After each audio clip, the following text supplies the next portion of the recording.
And we are live. Nice said skip the countdown, so that's what we're gonna do today. Welcome back everybody to the hottest studio around. I did open the garage to try to flush it out, so we're starting at 80 degrees Fahrenheit today, but I also let flies in by doing that. So if you see me swatting at the air, it's because the garage is now full of awesome flies. But I hope everybody's doing awesome. It is officially September 17th. I think that taking 2 weeks off from streaming is the longest I've ever taken off from streaming since I started streaming. And for anyone that doesn't know, I did this because our son was born. Landon was born on August 31st. And so we've had family here for pretty much a month, and my in-laws just flew home on Monday. So it's been crazy busy. Everything is going relatively well. I would say that the biggest issue right now is just lack of sleep. Erin has Landon for the nighttime, and so she hasn't been sleeping well, and then Jackson's been kind of having some weird sleep stuff, so it's been crazy. But overall, mommy's healthy, baby's healthy, and we are super excited to have our baby boy here. So yeah, that's what's been going on here.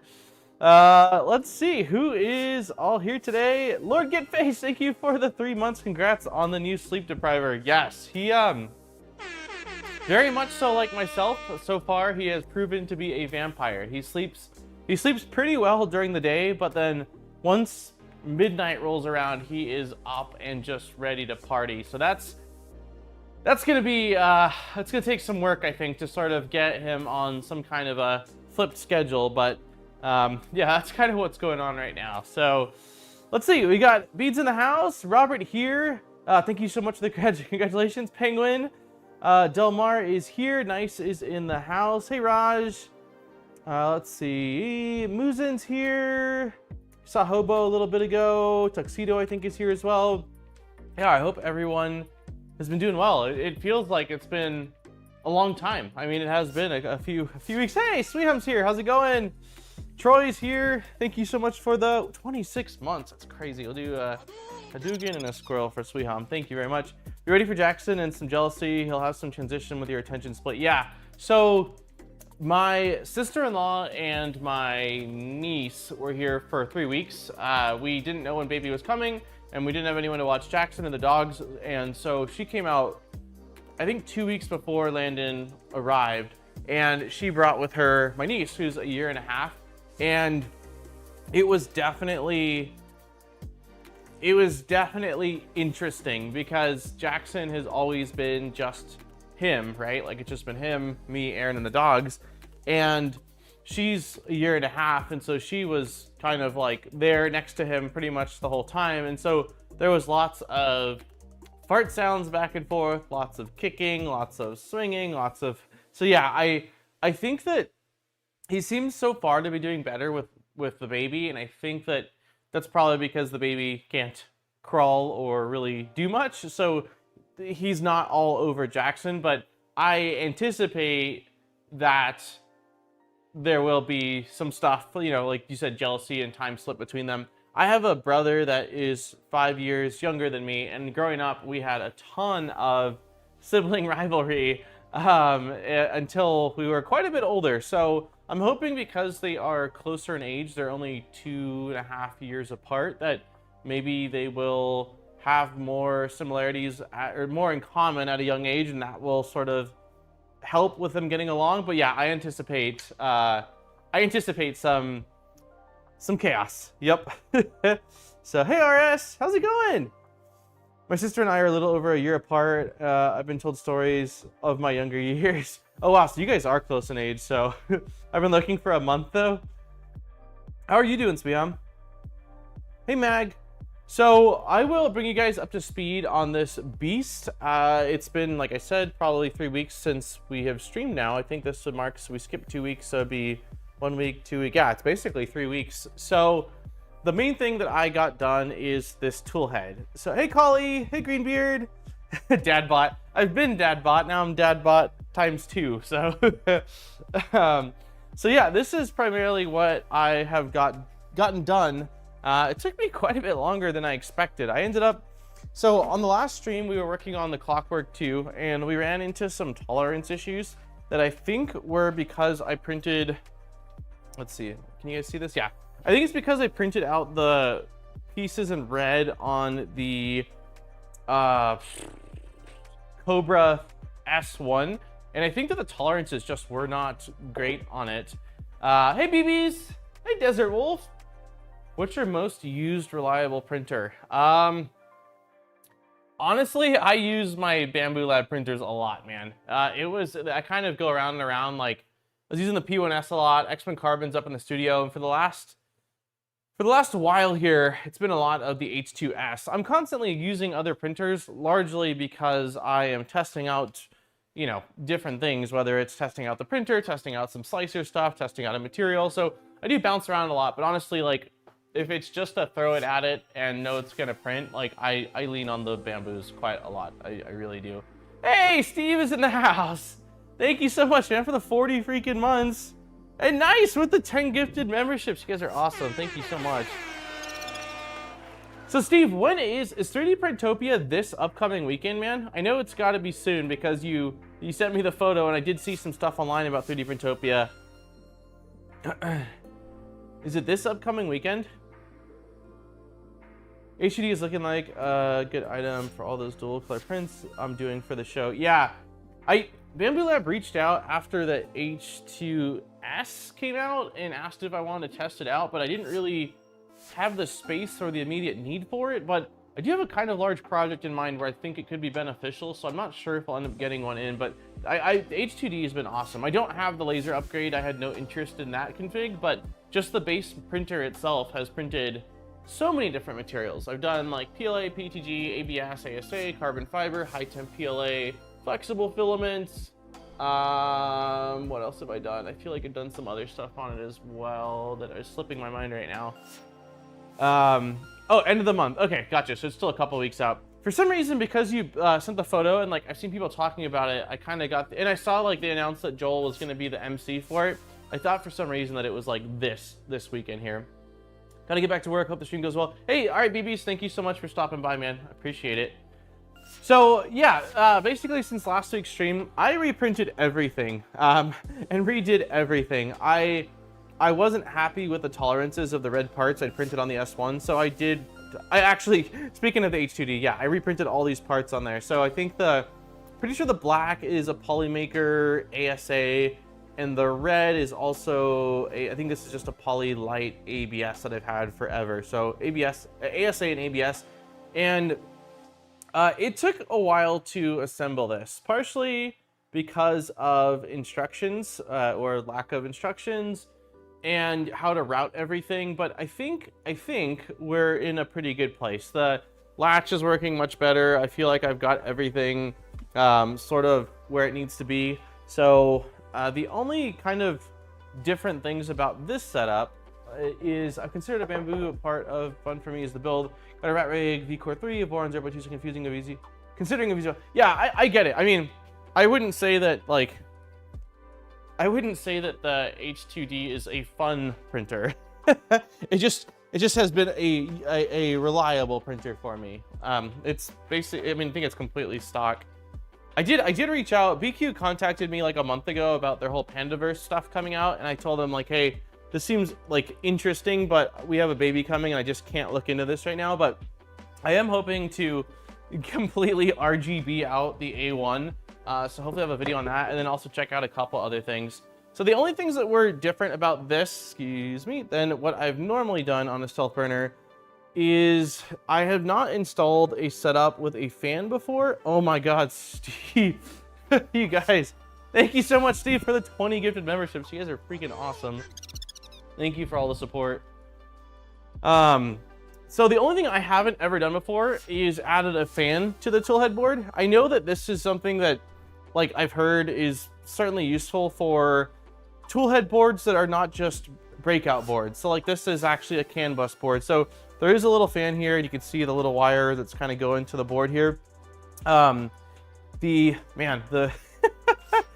freaking the chat is just rolling with all of the memberships. Thank you for that, Steve. Hey Rev, good morning. How are the filament faithful? We're doing good. I mentioned a little bit ago that everything is going well here. We've had family here for a month. It was my sister-in-law and niece for 3 weeks, and then my in-laws for about 10 days. And so everybody just went home as of Monday. So now it's just us, and we're kind of trying to get into the groove of things. But, oh, Rob, thank you so much for the donation for the diaper fund. Cheers. Yes, there is, Jackson is still my goal. My big goal before Landon showed up was to have Jackson potty trained, and I failed that goal. So there is the diaper, there's actually a box of diapers about, I don't know, 12 feet to the left of me. Diaper fund is ridiculous. Between size 0s and size, what are we, 6s for Jack? 5s for Jack? So, Aaron says thank you. If you have a tiny heatsink, I don't, you know what? I'll have to check to see if this came with a heatsink or not. If not, maybe I'll add one. But yeah, the things that were different about this one that I've never done is the fan. It also has a CNC backplate, which I've never used before. I did screw up and installed a, I forgot to install the limit switches here prior to installing the toolhead, so I had to take it apart. Then I also screwed up because it called for an M2, I think it was an M2.8 screw. And so I installed what I thought was an M2.8 screw based off of my labeling upstairs. Well, turns out it was an M2.5. So I actually shattered, I partially shattered one of the holes for the limit switch, but I found the right size screws and it feels sturdy enough. And with it being a limit switch, I don't think it's going to be an issue. But that was different. And then it also, this is my first time ever running one of the, let's see if I can get down here and show you guys. Hey, there's the little chat. Oh, that is bad with the, so I can move you guys a little bit so there's not a light directly behind it. Can we zoom in a little bit? So I did install this guy, which I can't think of what it's called. It's like the Beacon clone. Oh, I can't think of what it's called right now. But that's what the kit came with. I haven't used them. I've tried to support Beacon as much as I can when I'm building stuff, but it's what the kit came with. So in this instance, that's what I'm using. Oh my gosh, Luke, thank you so much for the, guys, man. Thank you for the 10 gifted memberships. There's gonna be, everyone's gonna be green in chat. Yeah, the cartographer, that's what it comes with. Using CAN bus, which in this case, it does make sense since this is using CAN, so I don't have to run another cable back to the main board. So we'll see how that works out. But yeah, the everything else is stock with the exception of I am using, this is a, wow, the super chat is just coming in from Rob. Needs mini tube. Mini tube would be freaking sweet. Does mini tube have the mounting that would work with this? I would probably have to reprint out the hot end mounting point, right? This is a Dragon High Flow, so I did not use the, nice! Thank you so much for the donation. AC fund. I think I still got the, do I still have the, I sure do. Let's see, hold on. We will add to the AC fund. So we were at 225. I think that with the Euro conversion, we'll call it, we're at 250 now towards electrical work for the garage and for the studio. Thank you very much, nice. So this is what it came with. Let's see if you guys can see this.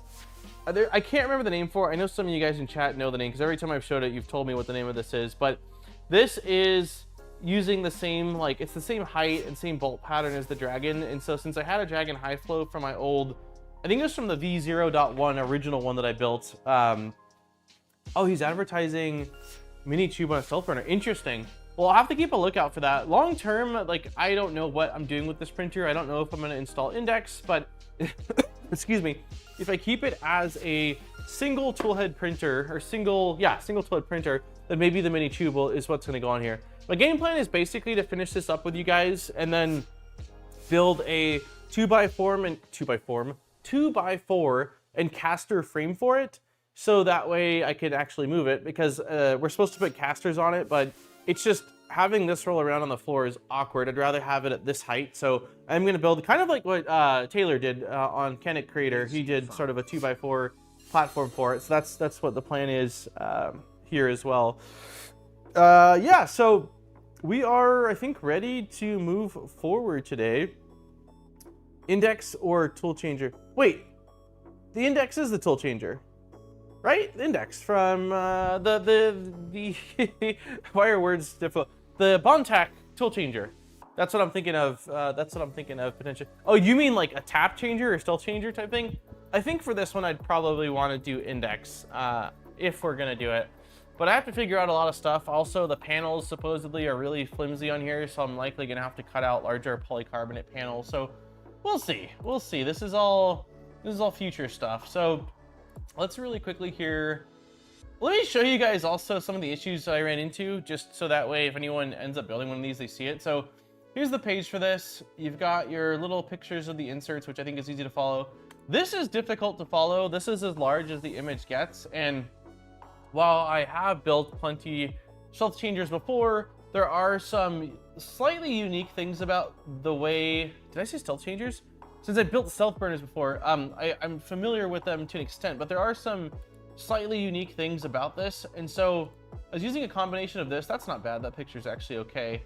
But there's just a few things that I missed that, so I used a combination of this. I used a combination of the Filomatrix build manual, which is a pretty nice interactive thing. And then I also was referencing the CAD a little bit because there was a few things that threw me off. Like this right here is a little like RGB LED adapter board, I believe. And until I looked at the CAD, I was very confused because if we go down here to the electrical, it shows this, that the toolhead board connects to this adapter board and then to the LEDs. But like this, I get that this is just showing the wiring, but at the time I was like, where the heck do I mount this thing? I thought it needed to mount somewhere around the toolhead board, and that threw me off. Yeah, that really threw me off. And then I actually got confused for a moment here because I saw 3 different boards, but this is just this board flipped around on the other side. So some of it, like the information is there. I just don't think it was laid out very cleanly. It's mad the amount of tool changers at the moment, even forced memory to confirm their H2C so soon after. Yeah, I'm quite excited. I forgot that I'm blocked completely. In the last stream, people were like, the x-axis is right where your face is, so I'll stand. So this next video I'm working on is on PEBA, which is a pretty cool material that's it's a block copolymer that combines TPE and nylon. And so it's a 95A, the one I'm doing the video on is from FYSETC, they sent it over. It's 95A, so it's flexible, but not like super soft. But because of the nylon backbone, it gives it some really unique properties. Nylon is really chemical resistant, so you get chemical resistance. You get a bit more stiffness, like when you pull the material, it's stiffer than what a TPU would be like. It bounces, so I show in the video, like I printed these 2 airless tennis balls and dropped like an 95A TPU and the PEBA one. And the PEBA one bounces really well compared to the TPU one. It's also, it says I think 18 to 20% lighter. And I printed out an RC tire in TPU 95A and PEBA, and I weighed it, and the difference was actually 24% lighter using the same settings with PEBA because the density is 1 gram per cubic centimeter versus, I think it was 1.16. That was for FYSETC's TPU. I don't know the density of the TPU I used. So the density of the one I used seems like it was slightly higher in density because of the percentage weight difference. And then the other thing is it's slightly grippier. So it's pretty cool. But the reason why I'm talking about this is not to give away all the video because that was most of the video. But I'm really excited for tool changers because like one of the issues I ran into both in the Moreflex video I did, which was the flexible filament from BQ that I printed the slippers out of, is that the adhesion is so incredibly strong on powder coated PEI that it is a pain in the butt to remove it without damaging the build plate or damaging the part. And in that video, in the comments, people told me like, oh, heat up the build plate. So with the PEBA, I tried cold removing and hot removing and still found it to be quite difficult. A couple other people said to use isopropyl alcohol, like take the build plate off and basically put some isopropyl alcohol and that will help remove it.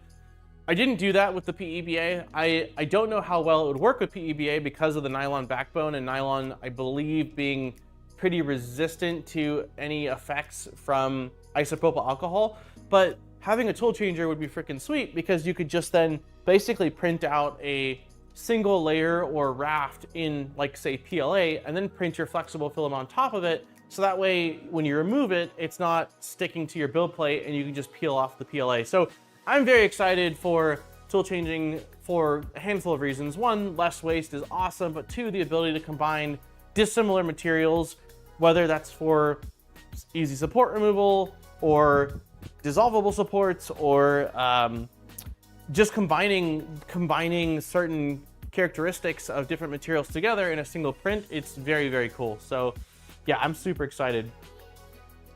I like how the manual shows a Cyborg branded card. Oh, that's funny. I didn't even notice that till you said that right now. Hey, GPs, how's it going? So, bare metal plate with Vision Miner. I mean, I'm sure the Vision Miner would work well. Maurice, thank you for the 26 months and for the welcome back. Cheers, man. Feels good to be back. I really wanted to stream. God, my face is blocked. I really wanted to stream last week, but my in-laws landed on Monday. No, they landed on Saturday, and there was just too much going on here. Like, there was still a lot of doctor's appointments. We were still, like, trying to figure things out. I'm like, I gotta take one more week off. But I definitely had a moment where I was like, maybe, but no. So it feels good to be back. Really happy, and we are getting to cooler weather here. So hopefully, even without having the AC installed, hopefully it'll get a little bit nicer here.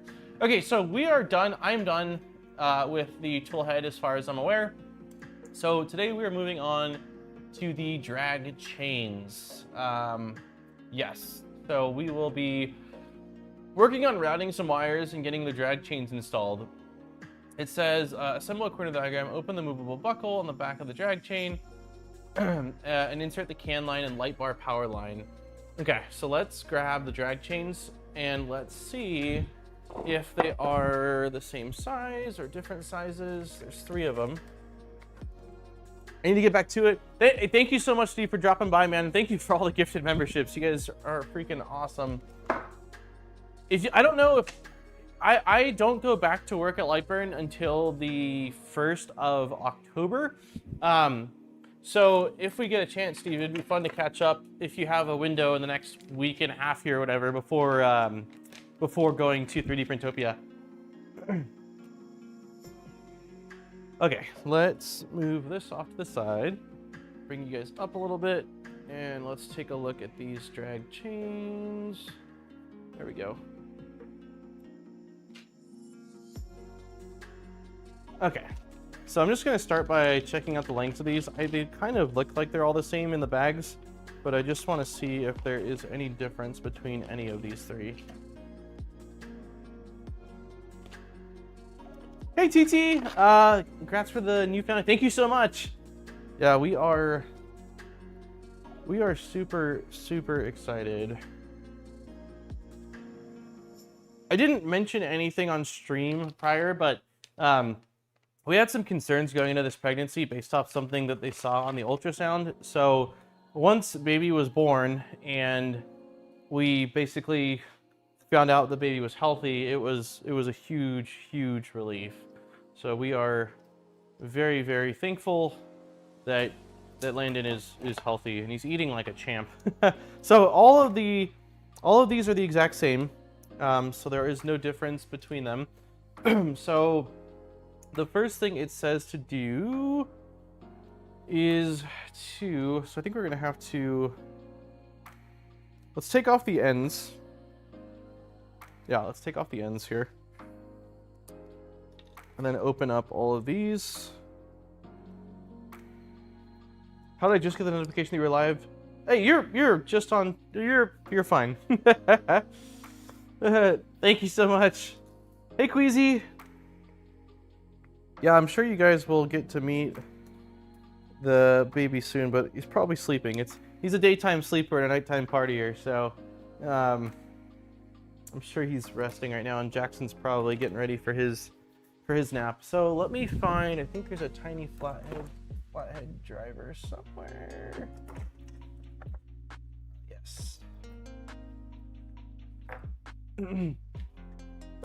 Okay, so we're gonna start by just opening up all of the cable chains. I will probably do what I've been doing, which is continue a little bit of the build off stream here and there when it comes to some of this electrical stuff, so that way we can, oh, that's a, did I break that? Or is it just a, huh, kind of a cheap feeling cable chain. Like, it doesn't swing open all that well. Yeah, they really just don't swing open all that well. Okay, well, it'll work. They're just stiffer, definitely stiffer than I'm used to as far as the latching mechanism on this guy. Just like his dad. Yeah, that's a that's kind of what I said too. I'm like, yeah, just like his dad. I've always been a vampire since a young kid. I remember having sleepovers with like my best friend during elementary school, and we'd always like watch movies, play video games, all that. And I remember my goal was always like, let's stay up all night. And whether it was him or any of my friends, they're like, yeah, let's do it. And then, you know, 1 o'clock rolls around and they're asleep, and I'm the one that's like trying to keep everyone awake. And then in high school, it was the same thing. And then after high school, I was out, I started doing all the YouTube stuff and messing around with video games. I was out in the garage just reflowing and soldering and doing stuff till odd hours of the night. And I always wondered like what my neighbors I always wondered what my neighbors thought about the garage lights being on at like 3 in the morning, but whatever. Yes. Landon will go from milk to pineapple pizza. This is correct. This is absolutely correct. Ugh, oh my god, these are definitely stiff latches. See, now I want pizza. We had some pizza. We had pizza twice since I've been since I've been gone. RS 30. Oh, 3 years, man. Thank you so much for the support. Time flies, things have changed. Yes. 3 years ago there was no little Bambinos, man.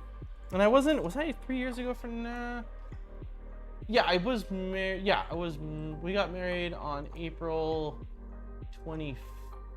So yeah, I was married, but no Bambinos.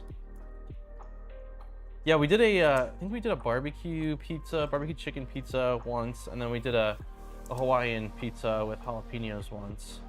So I've definitely got my fair share of pizza fixings since that hasn't changed. I wasn't streaming, but I was definitely still eating pizza. I had pizza for dinner. That's awesome. Yeah, we definitely with family in town, we had some awesome meals, and like meals we don't normally have. Aaron's sister made a bunch of great things, and then Aaron's mom, or my mother-in-law, made some awesome meals. I even barbecued twice. I barbecued carne asada twice, which was fun. We did tacos and burritos, and I had Chinese today and had pineapple in it. Nice. Yeah, we had one of our neighbors who's super sweet had talked to Aaron like a couple months ago and just said, is there anything you guys need for the baby? And she said, you know, not like specifically, but you know, the one thing that if you wanted to, like, we could definitely take meals, just because like with lack of sleep and taking care of the 2 kids, it becomes more difficult to plan food. And so she meal prepped a ton of meals for us that she brought over in these little, like, you know, meal prep containers that we've gotten frozen. So we've been taking those out, and we've had like casseroles. She made us like a sun-dried tomato chicken pasta. So yeah, we've been spoiled, that's for sure, when it comes to food. Hey, RH, what's going on, man? Happy Wednesday. We haven't streamed in 3 weeks, actually, man. We took a break. Baby boy arrived on the 31st, so the last stream was the Wednesday prior to that, and then I took off a couple weeks after that just to kind of get everything, take some time with the baby and get everything figured out here. I did take, Jackson's been real stir crazy because he's been stuck in the house, so I also, does it matter, hold on really quick here, does it matter which end of this I put on? I don't think it will. I think that this should be fine like this, as long as I go like that and this. Yeah, I think we'll be okay. So yeah, I took Jackson to, there's this greenbelt like walking path that I took him to twice. I took him to a trampoline park for the first time ever, which I've never been to a trampoline park. That was a ton of fun, but I'll tell you what, incredibly exhausting. And nothing makes you feel older than not exercising a lot and then trying to go to a trampoline park for the first time. So that was, let me make sure I'm doing this right. So this is gonna go, I think this is gonna go like this. I don't think it matters right now how I route this. I'm pretty sure we're fine. Okay, so we've got a really long CAN bus cable. So on one end, we've got our CAN wires, which are, looks like high, low, and what is that? Okay, high, low, and ground. And then we've got our 24-volt wires. And so on the other end of that, we've just got our, I don't know what this connector type is called. Someone here might. Let's see if I can show this. This is what it looks like. Basically got four connectors. So I'm assuming 24 volts ground and then high, low for CAN. That's what this is going to be. Did you feel the next day you could move? I did okay. I was definitely sore. That's for sure. That night, I think, was one of the better nights that I had for sleep in quite a while. But yeah, it was a lot. Jackson had a blast though, so it was totally worth it. And then we also took, okay, this is going to be interesting. I wonder if I should put so this is the other cable that needs to get routed through here. And I don't know, this doesn't actually, to me, feel like it's intended for a cable chain. It's what they give you, but I could be wrong, but it feels like silicone wires, which are sticky. This is for the LEDs. So we will start by kind of dropping this in here. Let me make sure that the cables are the same on both ends. They are absolutely not the same on both ends, so I'm glad that I thought to check that. So the small end is going to the toolhead board, so I need to actually swap directions on this. Those things make me feel unfit. Yeah, Jack had a really good time though, so we'll definitely go back. But after I've had plenty of time to recover and think about it. Tuxedo, thank you so much for the 7 months, man. Cheers. We did see squirrels quite a bit, both at the zoo and at the park. So every time I saw squirrels, I thought of everybody in chat. Okay, so let's go ahead and get this piece here and start snapping these down. Here we go. One thing, okay, so actually I remembered now. One thing that took me quite a while with the toolhead, let me zoom in a little bit so we can kind of see. One thing that took me a while with the toolhead was I redid most of the wires going to the toolhead board. Part of it was my fault because I didn't use the included hot end. I used the Dragon high flow. I had to add ferrules and then I had to crimp a shorter, actually just not a shorter, but a smaller JST connection. And then all of the wires coming from the like LEDs, the hot end fan and the layer cooling fan, they all had really long wires and one had a short wire. So I cut, soldered, and crimped all of those. So that took a while because for that was like 1, 2, 3, 4, 5, 6, 7, 8, 9, 10 or so wires. Hey, Ranch Kid. All right, so let's continue with this here.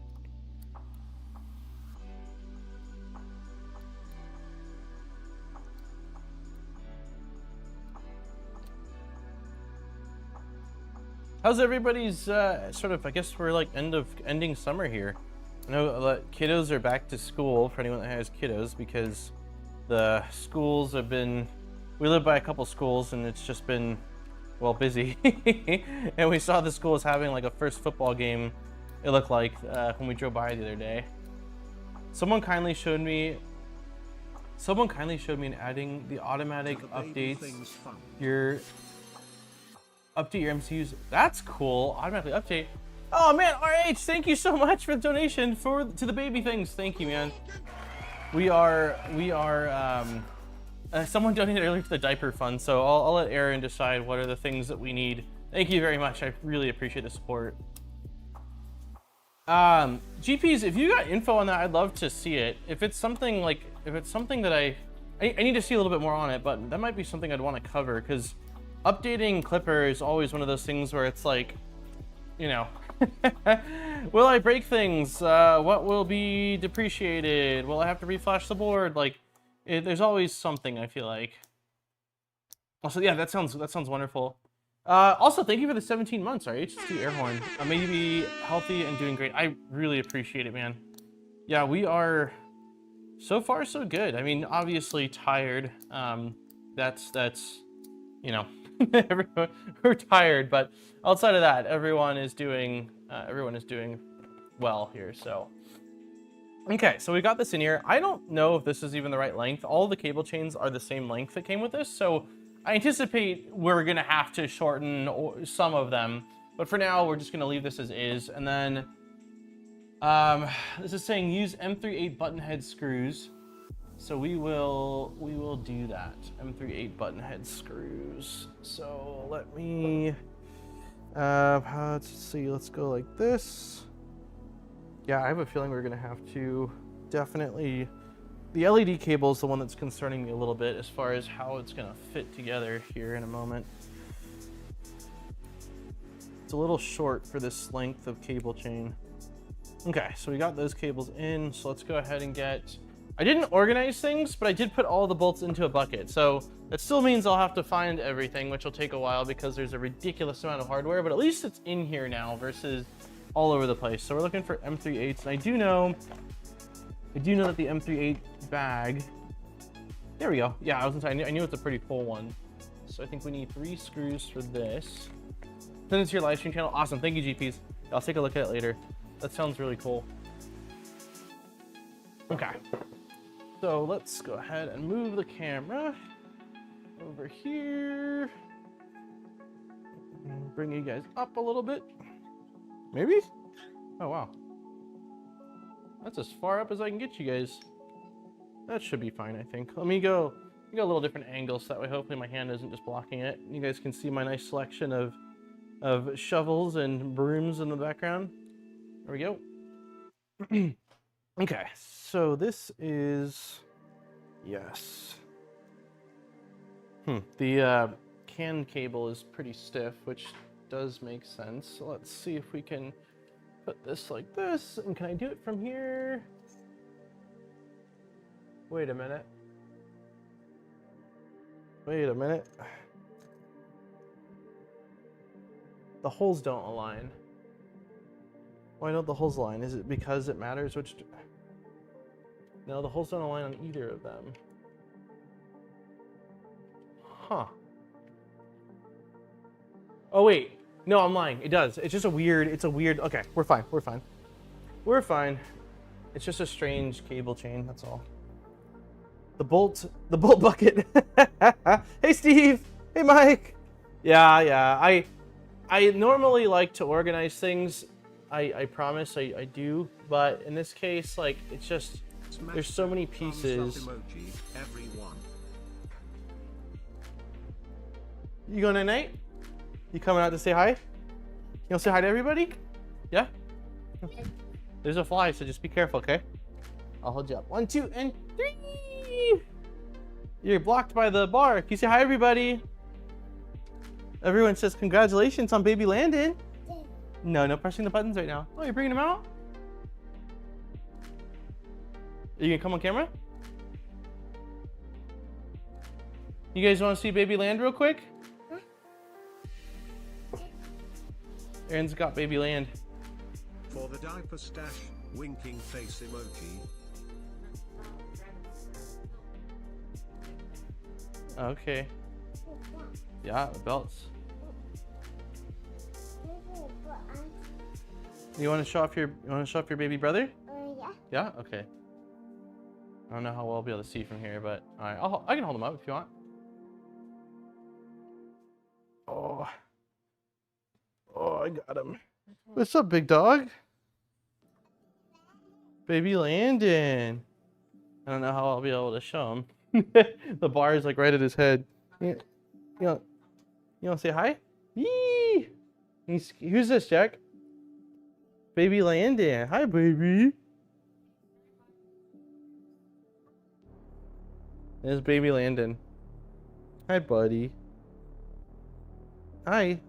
Everyone says congratulations, and they're so excited about you.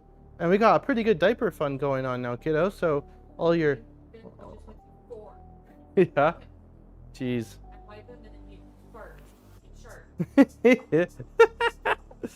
Yeah, this guy goes through a lot of diapers. Yeah.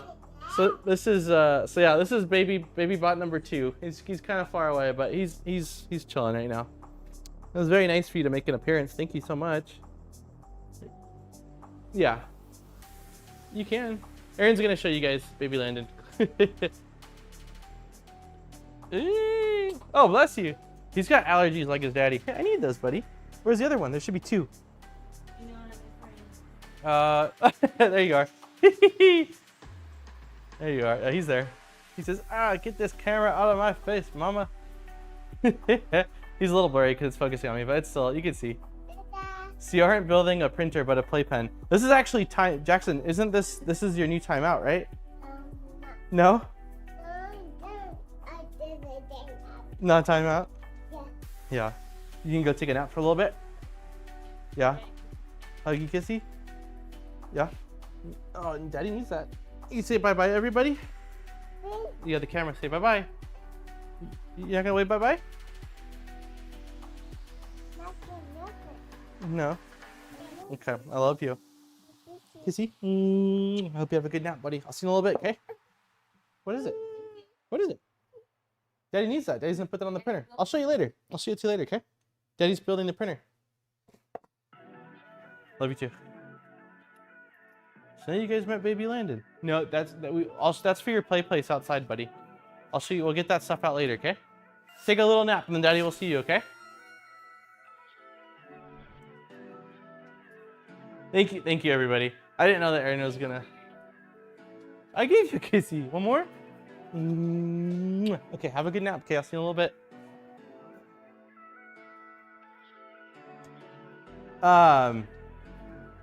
Yeah, I didn't know that Aaron was gonna bring him out. Thank you so much for the 12 months, Armor. What was the background on the name choice?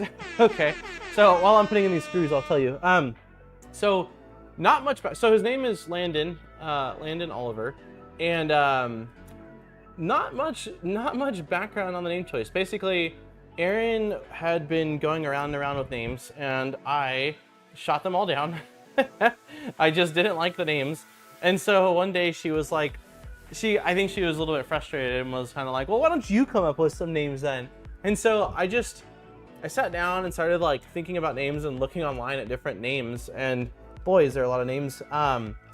But Landon was one of the ones that I liked for a few reasons. One, I just liked the name. I thought it was a cool name, but I liked that it was like Jackson and Landon. They both end in O-Ns.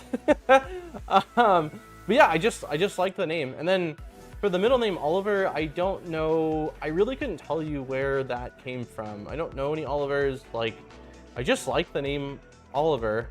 And then as a bonus, their initials spell things. So Jackson is Jag, like J-A-G, and then Landon is L-O-G, so he's Log.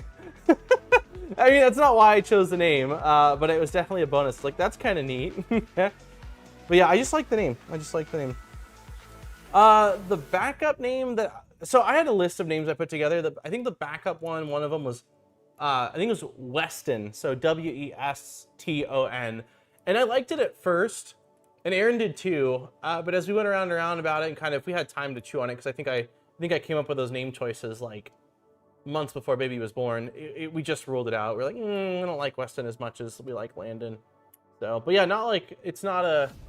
I don't know any Westons, or I'm sorry, I don't know any Landons, or like, yeah, it's completely, lots of famous Olivers. Yeah, I just liked it a lot. So, yeah. Okay, so I'm going to attempt, man, this is quite stiff. Can I pull this a little bit? I feel like the name suits him. He feels like a Landon. Now that I've gotten to meet him, he feels like a Landon. Hey, clown! Okay, there we go. Now it's pulling a little bit. Okay, so let's plug in this guy. Okay, our CAN cable's in, and then how does this? Maybe this needs to go through like this.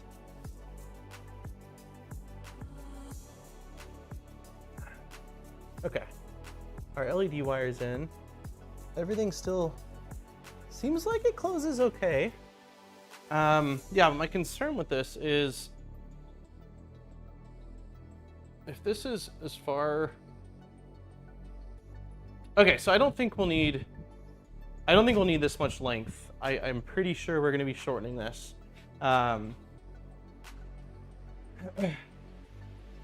show you guys.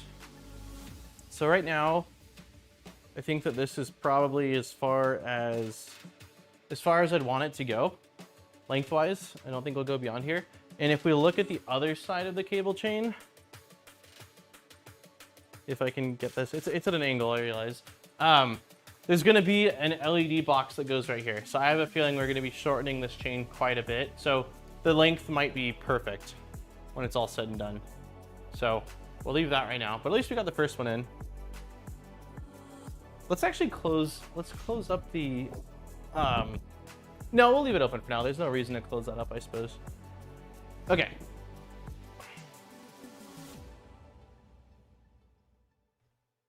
Looks just right to me.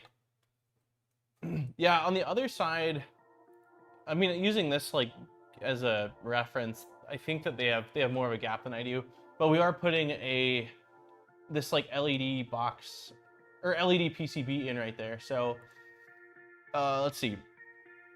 We did that. CAN line plugs in the CAN board. Back of the XY chain is fitted. Wait, what? The back of the XY drag chain is fitted with the drag chain buckle. Okay, I think that's just a weird way of saying I did it right. Okay, the light bar is connected to port 1. Okay, so this is what we need to do next. Is there's this little printed part and a little PCB here. How's the build going? Well, it's been a few weeks since we've continued on this, and I just finished up the toolhead last night. It's going okay. Like, I mean, this is stream 8, which means it's been 2 months, plus I took 2 weeks off. So we're getting close to a quarter of a year building this thing. It's hard to remember everything. I think that the biggest issues we run into is some missing pieces and just instructions that are not good. The instructions have like incorrect lengths, incorrect bolt types, and just are a little bit unclear. So that's the biggest issue we run into.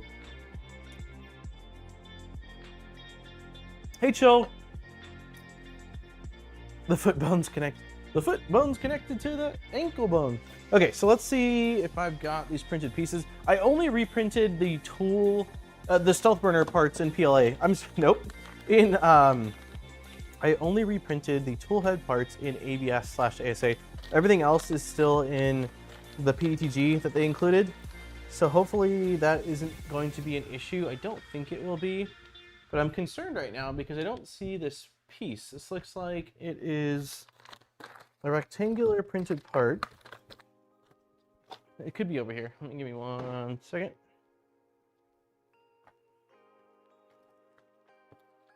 Yeah, I think this is it. This looks like it. Cool. I don't think we'll have issues with PETG parts for the rest of it.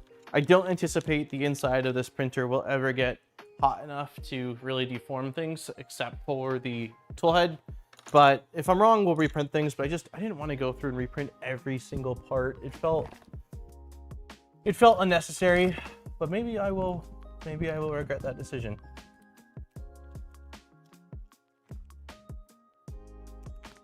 Yeah, everyone's doing good here, man.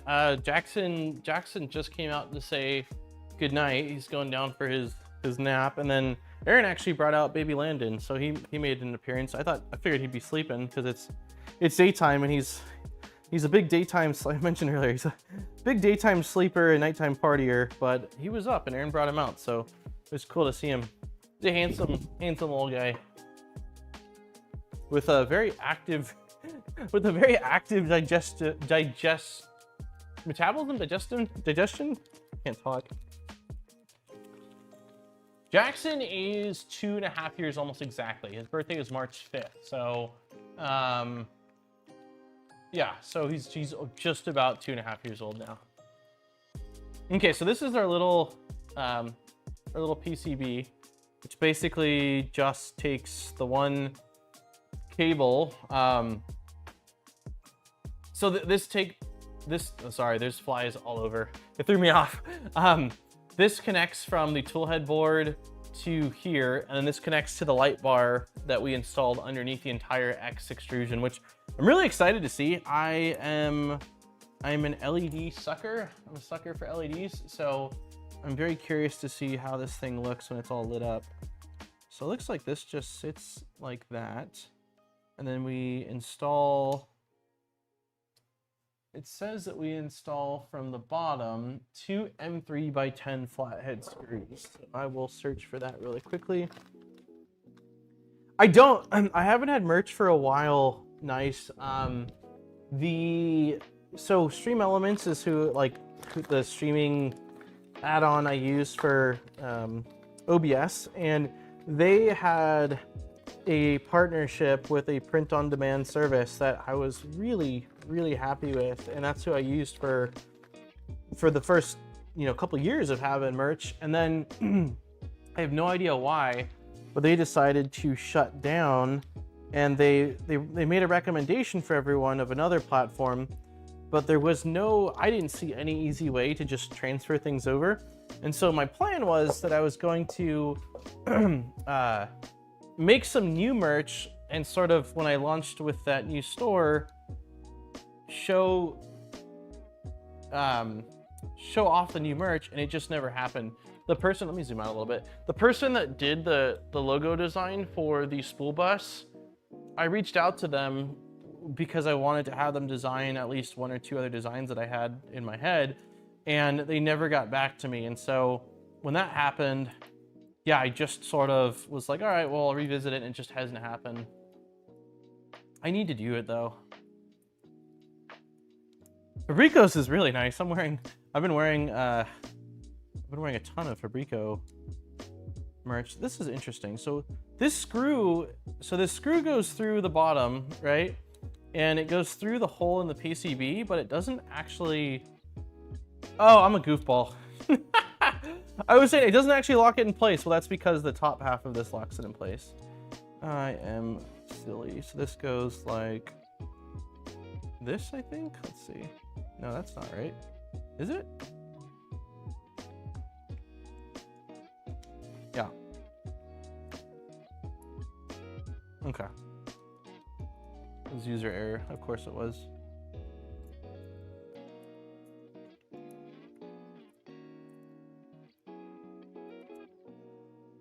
Okay, that seems like it worked okay. Let's do the other screw. I would like to. How's he enjoying having a little one? He's been pretty good so far, man. We had family. Sorry, there's just 2 or 3 flies that are circling my head and bouncing off me, and it's quite annoying. We had family visiting us for a month to help out with just prepping for baby and taking care of the house and dogs and Jack while we were trying to figure out everything and take care of the baby. And so my sister-in-law brought my niece with her, who is 1.5, and why are we not going in? And that was interesting. They had good moments, and they had quite a few bad moments of just like not spitting, but like blowing raspberries at each other to antagonate each other, and like some kicking, some hitting. And so that was concerning, but Jackson has been doing much better with Landon. I think it's because my niece is 1.5 years, so she was, right there next to him, while baby Landon is like either in his bassinet or being held and fed. So it was actually pretty funny. Jackson, so the day after Landon was born, Jackson came to the hospital, and he walks into the room, and the first thing he says when seeing Landon is, he's like, in a high-pitched voice, he goes, "So cute." He said, "So cute." And I've never heard him say, I've never heard him say cute ever. So it was pretty funny. It was pretty funny to hear that. And yeah, he's been good so far. I anticipate as baby Landon gets older, they'll butt heads like siblings do. But so far, knock on wood, he's been pretty good. The biggest thing has been having him understand that like baby is fragile, baby is very delicate, gentle, because I know that on one of the first days we brought him home, we had the baby laying on the ottoman. I don't remember if we were changing him or what we were doing, and Jackson did like a WWE like move next to him, and Erin about had a heart attack. She screamed because she thought that Jackson was going to jump on the baby. He did not, but we've had to really figure out how to explain gentle. So I wonder, this is your future. Yeah, I'm hoping that's not the case, Delmar, but I don't doubt that you are correct. Okay, so let's take a look at this little, this is the CAD, and it does look like this little board is basically butt up against the cable chain printed part. So, and it looks like, okay, so it looks like it has this facing this way and this facing the back. So like this. Okay, cool. So let me do that really quick.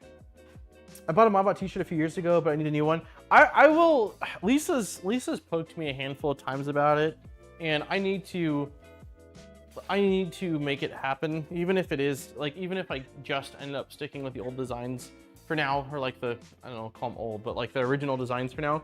Let me make a quick note. Because of how many things, like with a baby, there's so many things that need to happen, like health insurance, birth certificate, social order, all bills. So I've been using Todoist a lot. So let me really quickly here just add to that list and just put look into merch store and contact designer again. Yeah, I made a note. Now it's in writing, so hopefully that will help me to remember. So we're gonna go ahead and just loosely install these like so. Oh, that was a fail on my part. The holes that these screws go into are slotted, so they can fall out relatively easily, which almost makes me wonder if I'm doing this silly. Maybe I should get it started in the T-nut and then slot this in, but we'll see.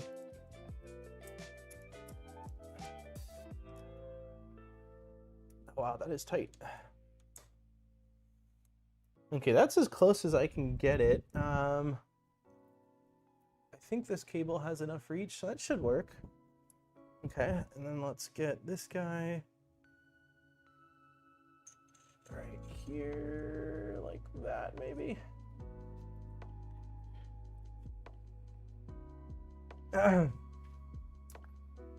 Let's see. My sister and I fought till we got till our 20s. That wasn't too far off from me and my brother. It was like war in the house. I was certainly a big part of it. I will take my blame, my portion of the blame. But yeah, I don't think me and my brother really started getting along well until probably he was in high school, maybe late middle school, early high school. And then we had more stuff in common. We played a lot of Call of Duty 4 and Modern Warfare 2 together. That was our bond. But yeah, I love my brother to death. But yeah, certainly growing up, it was a challenge for my parents, I think, mostly. Let's see, is this going in right? It should be. I need a screwdriver. Let's see, we'll try this.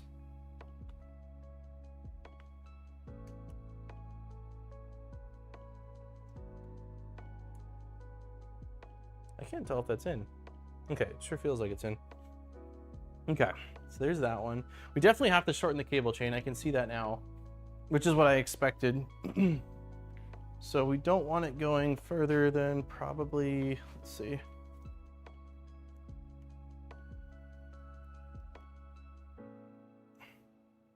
Okay, so maybe right about there is as far as this should go. So yeah, we need to take off till at least here. We'll start with taking off till here. Let's see.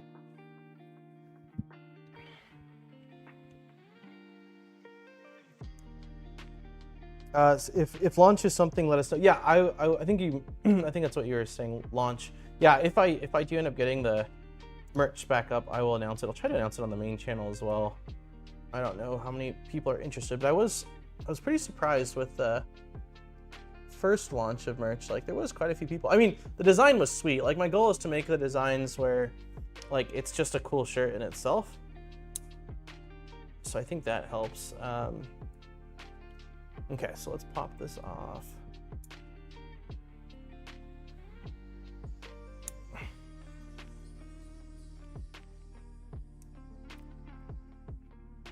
Okay, so those ones are definitely too many. I might need to pop off even one more. Yeah, because it doesn't need to go the whole way, right? It's...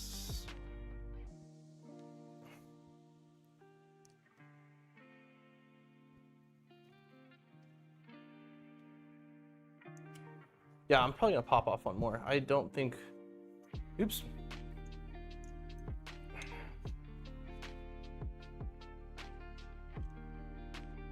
Yeah, we can pop off one more.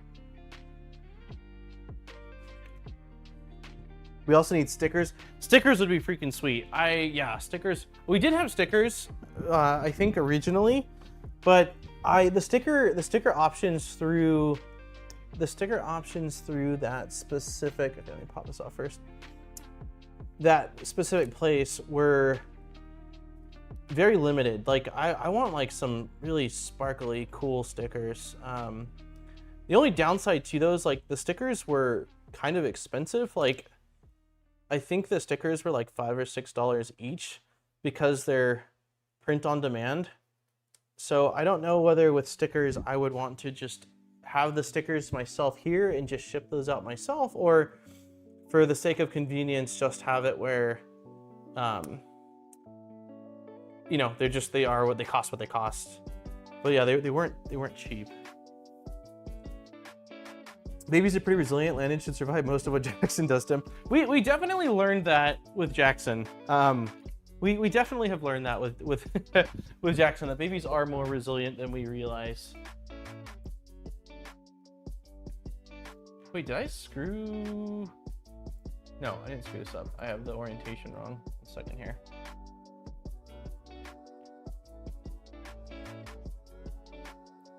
Is this a printed part? That does not look like...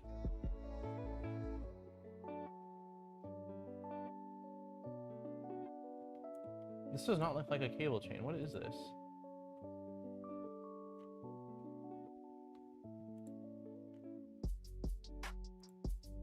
Okay, that doesn't mean anything to me. That kind of looks like it's a printed piece and not just a cable chain. So let me see if there's a... Let me see if there's a printed piece that kind of looks like cable chain here before I just use the cable chain. Buy a stock. Yeah, I could do that. That's what I did with the Patreon stickers. I just shipped them out myself. The only downside is with the Patreon stickers is that I have to ship them via snail mail, so I don't get tracking. I don't get tracking, which kind of sucks. But I will say that since I've ran the Patreon, I don't think I've ever had a sticker not eventually show up. So they do seem to, it does seem to work. It's just, it's a slow ship for international, especially. Okay, I don't see that piece. These are definitely not that. This is a spool holder of sorts. That is not it. Okay, so I don't think we've got, we might just be using the cable chain hole for this. I think that's what we'll likely do, is just use the cable chain hole. So yeah, that's fine. Let's go ahead and slide this like this. Pop this over here. Oh, come on. There we go. Maybe? There we go. Okay. So yeah, we'll just do... Wait, why is that? Oh, there we go. Okay, yeah, we'll butt those up against each other, and then I don't know if I need to even do more than one screw. I can. We'll do 2 screws. Why not? We've got the ability to do it. So let's get 2 of these. Hey, Stuart! Baby's here. Now you can come to 3D Printopia. Not this year. Definitely not this year. Aaron would be furious, and I too much to do. I gotta, because I took off time, I've really got to get caught up on video stuff, and then when I get back to Lightburn on the 1st, there's a bunch of stuff that needs to get done, so I can't, unfortunately. Steve did send me a message of 3D Printopia from last year, though, a picture we took, and so I definitely would like to go, but it's not in the cards this year. Okay, so can this fit too? No, it's gonna be 1 bolt, which is probably fine, right? For the cable chain, I would think one screw is probably gonna be okay. Wait, I'm being silly. Am I being silly?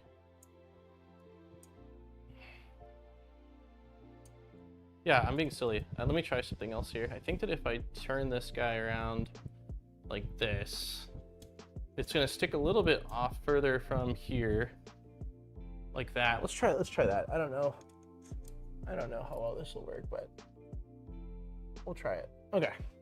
And I think for this we were using M3 8 button heads.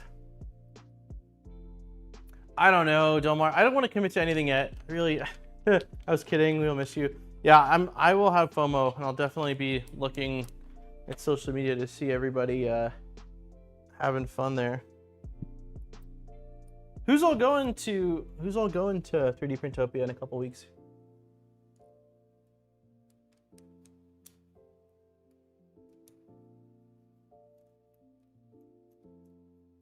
I feel like, I don't know if Luke's still in chat, but I think Luke's probably going. Delmar, are you going to 3D Printopia this year? Hey, Ballant! Thank you so much, man, for the 5 gifted memberships. Thank you for the support. Cheers, man.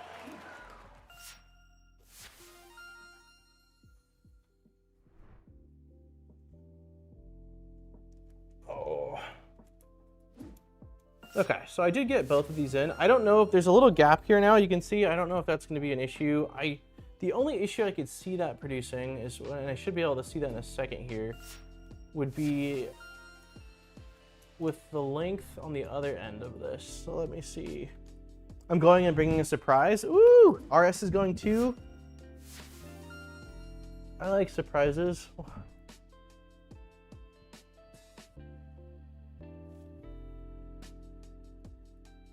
I don't know what your surprise is though, but I like surprises. Generally, I like surprises, unless it's not a good surprise. Then, okay, so let's move the camera.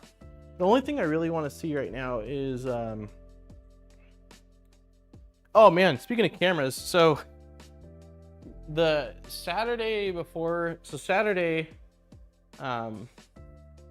day before we went to the hospital to get Aaron induced, I woke up and I've been sleeping on, not now, but I was sleeping on a twin size air mattress upstairs, just so that way Aaron had space with the baby and Jackson, when he woke up in the middle of the night, could come to me. Oh, we can't go as far as we need to anymore. Can we? Okay, so I might need to loosen this. And I get out of bed and I kick the tripod that's close to the bed because I'm sleeping literally in front of the workbench upstairs, and it falls and my lens splits in half. And it's my primary lens, and it's also a $700 lens. And wait, is that as far as it goes? Oh, that is as far as it goes. Okay, so it wasn't the cable chain that was stopping it. That's literally as far as it goes. Or wait. Okay, now I'm confused. Hold on. I don't know what's going on here. Why are we not sliding a little easier? Is it because I need to loosen these more? So yeah, basically I broke my lens, so I had to buy a new lens. And I've dropped that lens a few times over the years, and it's never broken. So I was pretty freaking sad. Okay, I think that's as far as this is gonna go. I'm just gonna, we can always adjust this later. I'm just gonna tie it down, or bolt it down.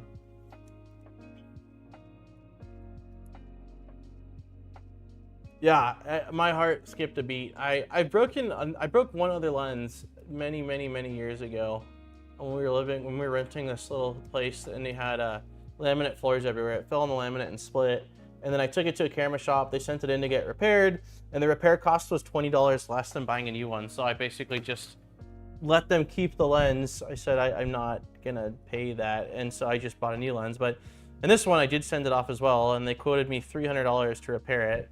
So although I got a new lens, I think I'm just gonna pay for the repair cost as well, because the new lens is $700, and like having a backup lens is probably not a bad idea, because it is like the one lens I use for just about everything. But that was not fun.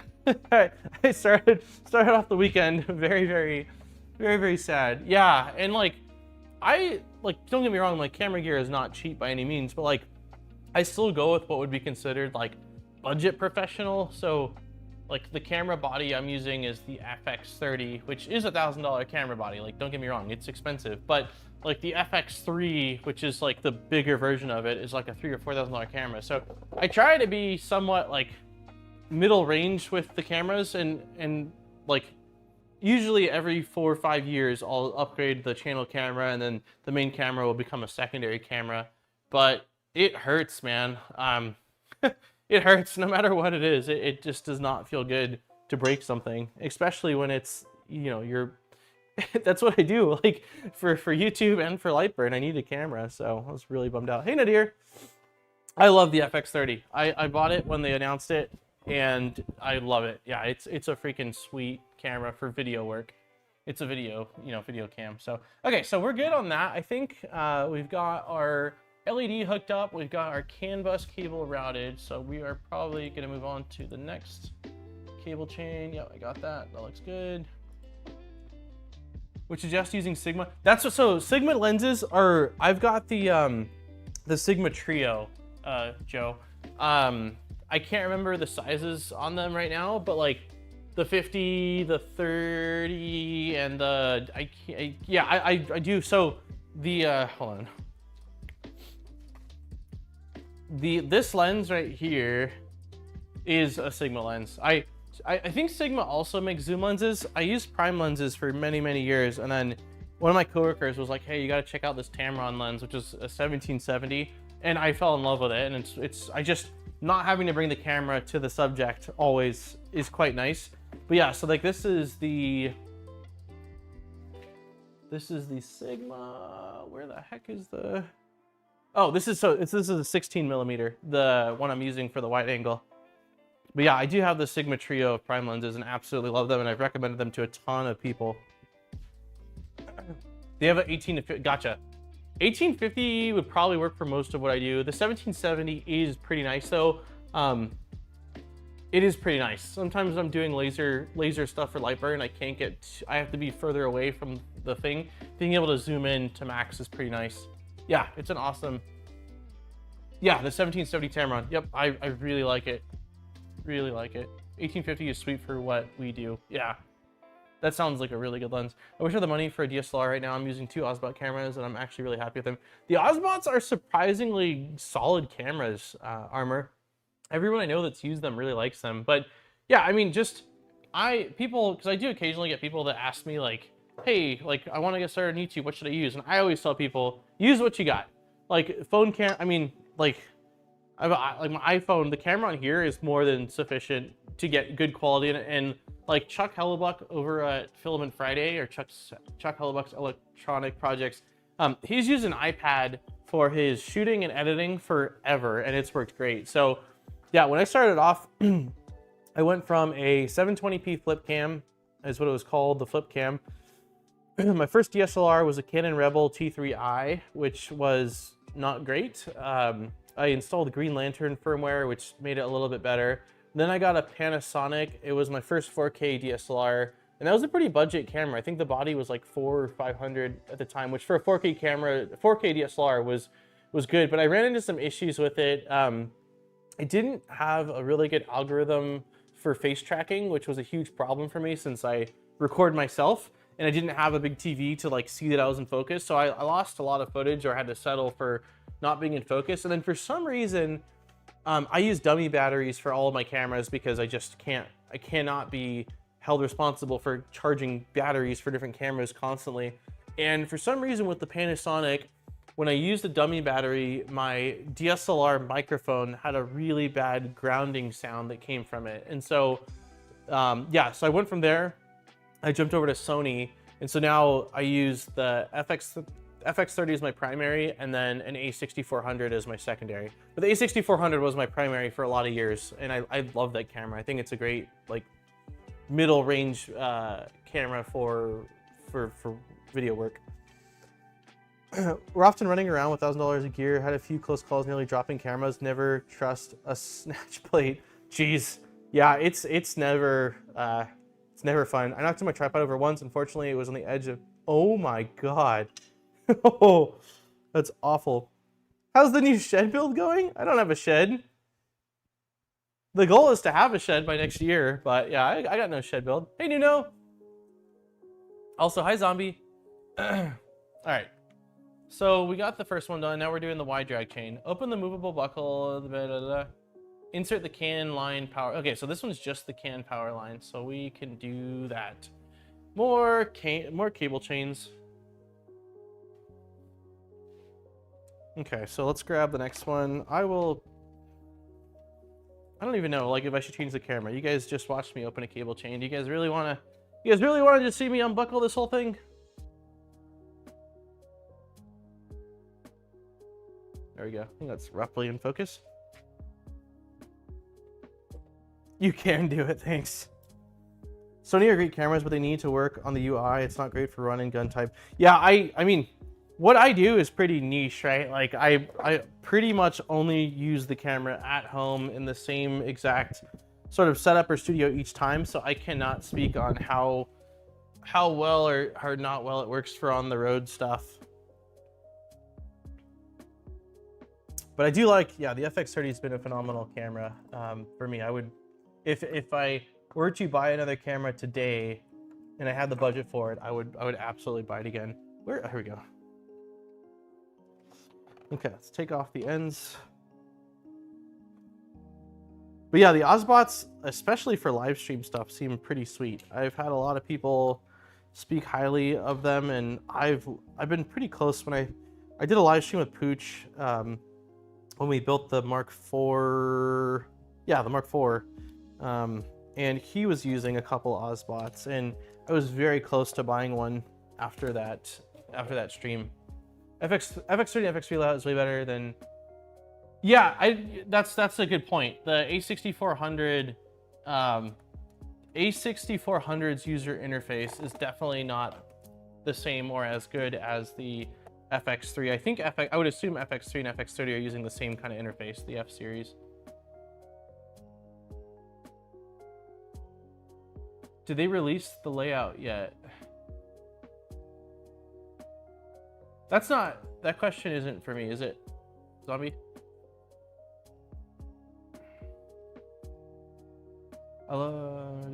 FX30, armor. No, I think you're talking to armor.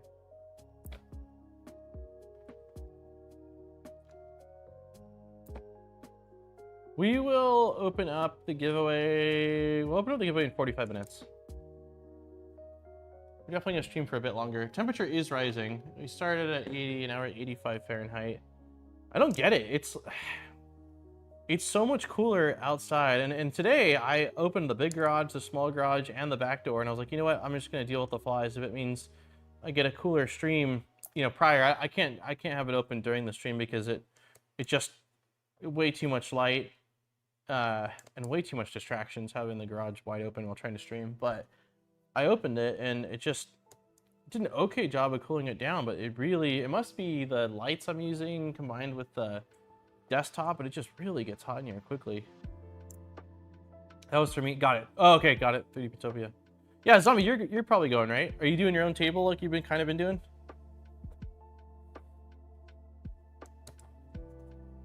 Are you doing, Joe, are you doing the video work for Fabrico?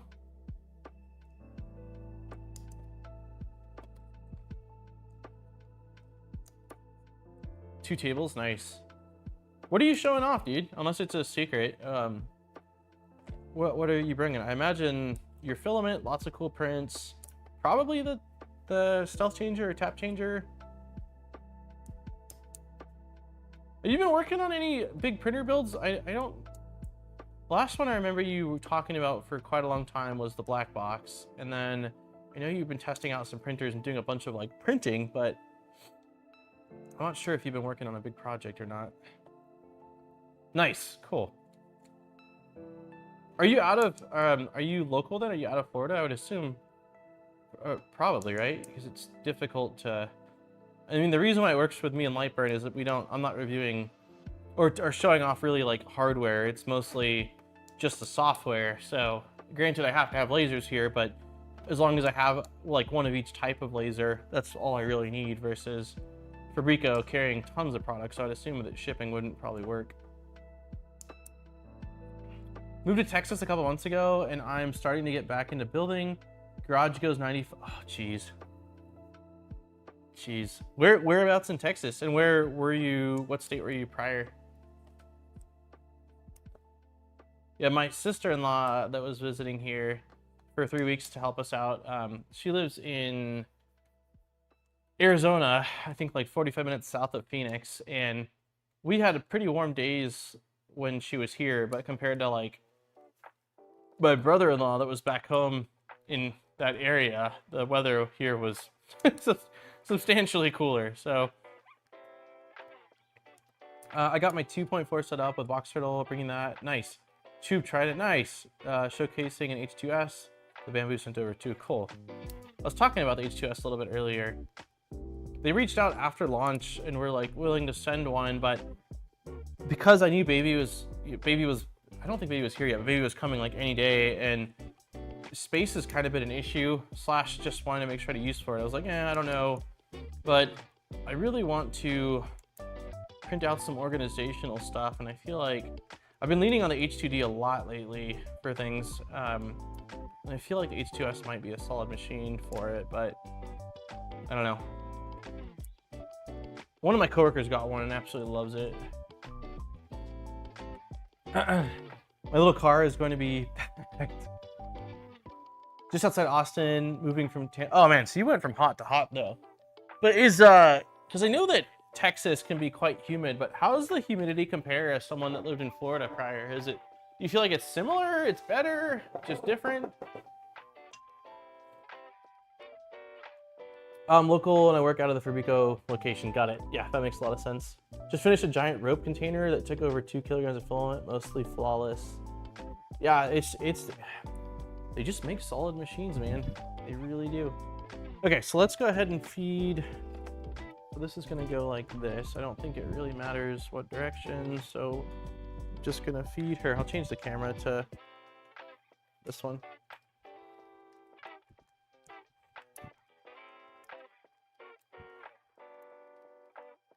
I like how the build volume is bigger on the H2S. Yeah, I mean, you print a lot bigger stuff than I do. I haven't gotten even close to needing the full volume of the H2D. But I know that, I mean, 3D printing is one of those things where like everyone's doing different things with them, right? Like it's just a tool, and whether you're doing cosplay or big projects or small projects, like, so I do know that every video I do, pretty much every printer review I do, there's always someone that wants bigger. So there's clearly a demand for large printers. And I know that a lot of people were basically asking for an X1 carbon, but with a bigger footprint. So it feels like, you know, this checks that box, even though it's not just that, it's more than that. So this is just, oh yeah, that's right. This goes up here, if I'm not mistaken. Right? This, I can't remember how this goes. I think there's zip ties. Yeah, there's zip ties. So this cable, oh, there's zip ties right here too. Oh, that's cool. Okay, let's do this. I'm gonna bring the camera around just so you guys can see, since I am actually doing some stuff. Yeah, here we go. It's not gonna look good. One of my big issues every time I stream is the lighting. I have lights, but they're all in front of me, not behind me. and it makes it where you guys can't even really see that. It completely, yeah, it sucks. Sorry, it sounded like a good idea in my head, but now that I'm doing this, I don't think you guys will really be able to see all that much. There's basically a zip tie slot here for this CAN bus wire, so I'm just going to grab. Oh, yeah, I think the zip ties are in here.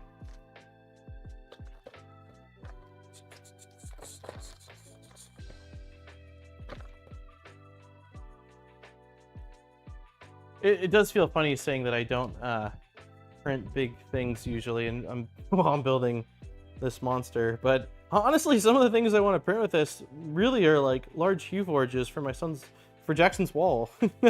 So, which, you know, does need big, but certainly doesn't need the Z for it. Okay, so this is going like that. And then this one is gonna go inside of here.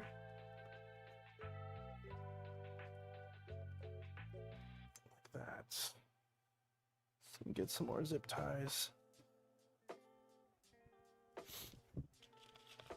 I just scale things up to print. Having a high Z that prints clean is amazing. Yeah, that's fair. I mean, it's been like kind of a general thing forever that the taller you go, the more Z artifacting and stuff you get, because things just get more wobbly. So having a rigid, sorry, this is a weird angle to try to get this through.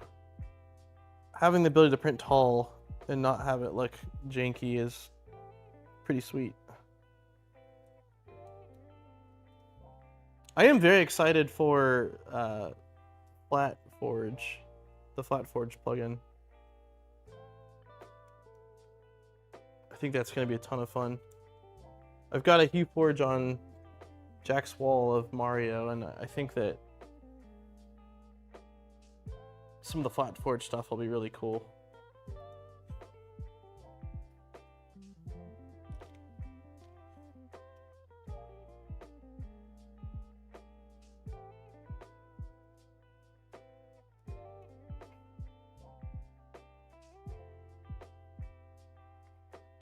Okay. Sorry, let me check chat real quick. Let's see. I missed a lot of chat. Florida humidity is rough. You are probably drier jumping in the pool. Got it. Okay, so Texas is less humid than still. That's why I put garage workshop light strips everywhere a little, but that's it. Yeah, the plan is like I need probably 2 more dedicated circuits on this side of the garage, 1 more dedicated circuit upstairs in the studio, the AC hookup for the outside mini split, and then I'm gonna ask them what it would take to run some wires up top and add a light switch to the wall over here, so that way I have another light switch, because I do have 1 light above me, which is, I can show you guys this actually. Why this guy. So I have 3 of these in here, which definitely light up the area, but it's just, it's not centered, obviously. So I would like to be able to run like maybe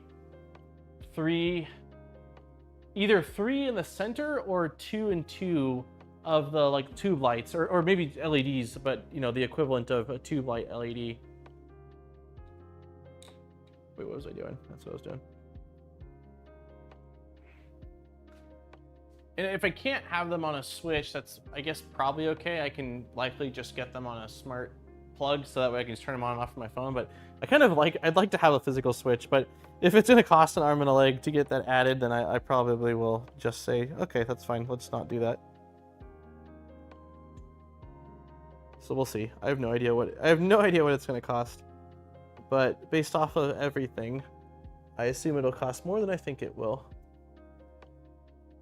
That's just the way it goes.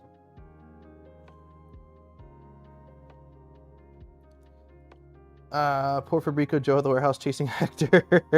Flat Forge would be amazing with this size. Yeah, that's, I just, part of me is wondering, like I mentioned earlier, that I'm probably gonna end up building a cart for this thing, similar to what Taylor did.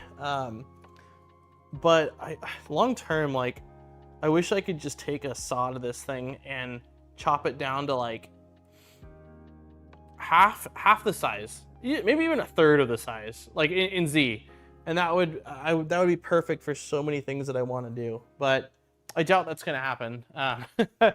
I doubt that's gonna happen. But I was thinking about it. I'm like, I feel like a lot of this stuff would still work. I just have to cut the extrusions. If I don't cut the rails, just get shorter Z rails. But yeah, I think a lot of the other stuff would just work. But I doubt I'm gonna do that. I highly doubt I'm gonna chop this printer down to size. Let's see, what did I miss? Forge. Hit me up and I can give you some advice on the lighting if you need some. Sweet, I will take it. I did a little bit. Lightburn built out a location in Zurich, in Switzerland. And because a lot of the guys out there don't have garages, they built like sort of a hub makerspace type place. And so I did look into some lighting, and I actually made some recommendations for them based off of, I think I pinged like Stefan and a few others because since they're in EU, thought they might have some. But yeah, if you've got some suggestions being here in the States, I will absolutely ask before I do it. It's hotter in summer, the humidity makes the cooler weather. It's hotter in summer, and the humidity makes the cooler weather bite into your bones. Yeah, 600 by 600 by 75 millimeter sounds perfect. It's interesting how frequently the use cases for large printers only need to be large in 1 or 2 dimensions. Yeah, I've seen, there's some guys, I can't remember who it was, but I think they do the like Voron print it forward, or yeah, and I'm pretty sure that they have 2.4s that are like basically that. They're like 300 by 300 or 350 by 350, but the Z is way smaller. I'll post some bright LED strips. Sweet. The biggest things are bright. They don't need to be adjustable. I usually use, I think 5,000 to 5,500 Kelvin is the color. The big thing is non-flickering.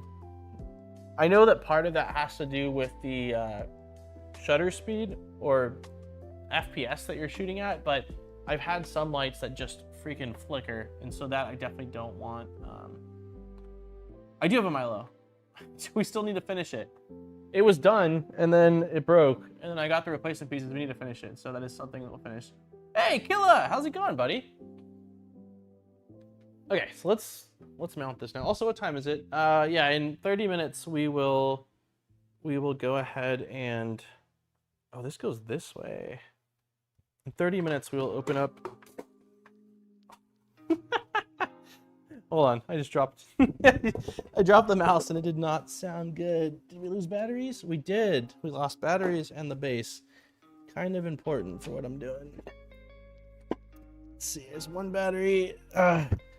Hopefully there's no big spiders. We've had the occasional wolf spider running in the garage, and I'm not like necessarily scared of spiders, but I do have this fear because I often stream in flip-flops, and now that we're in the garage, that like a wolf spider running over my leg will make me freak out, and you probably will hear me scream. Normally spiders are fine, but like I don't know, they're very large and they're fine, but yeah, if it runs over my foot, I will probably freak out. There we go. Okay. All right, let's try this again. So this is going like this. Jeez, this is quite stiff.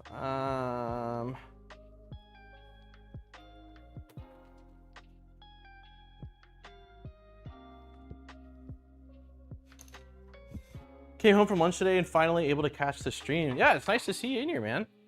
How you been doing? I know you've been busy. You've been streaming a bunch of stuff, dude. It's been busy here. This is my first stream in 3 weeks. Our newest addition to the family was born on August 31st, so it's been pretty crazy here. We've had a lot of family staying with us, and sorry, brain farting here a little bit. We've had a lot of family staying here with us, and just getting used to having our newest addition to the family. So it's been a crazy It's been a great couple weeks, but it's been busy.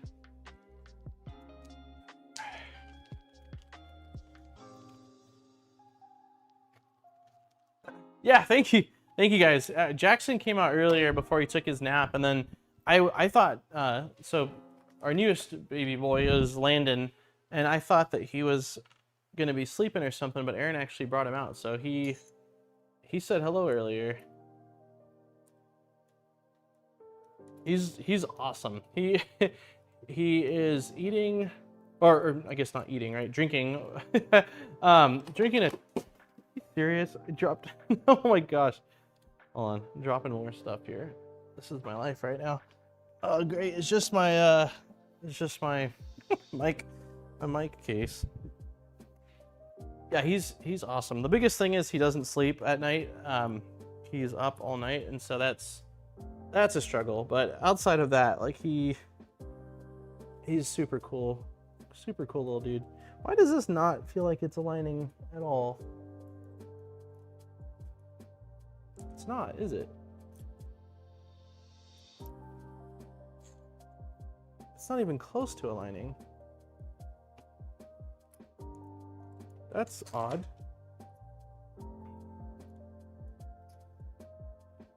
The other printed part, it aligned fine. So why is this?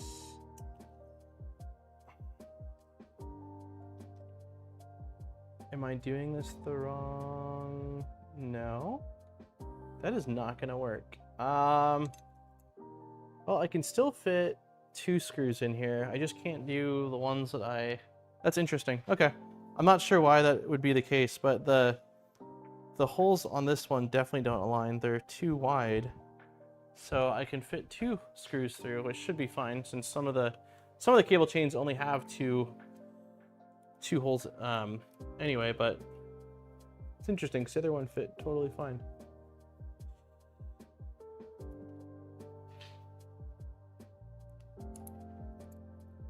Okay, let's try to not knock over anything this time. The issue is this thing is massive, and the thing I'm building it on, I thought would be plenty big, but it's really not. It's kind of a tight fit. Thank you, clown. Milk mon, yeah, dude, the dude is a milk monster, man. All right, now this thing's just trolling me.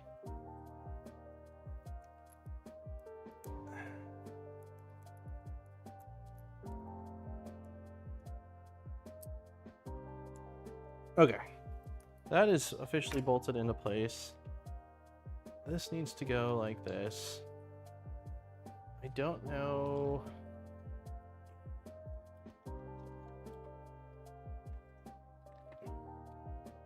Please don't fall off a third time.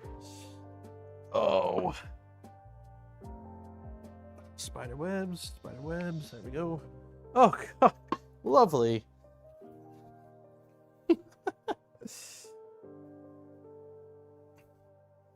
There we go. Okay. All right. So what are we bolting to on the other side?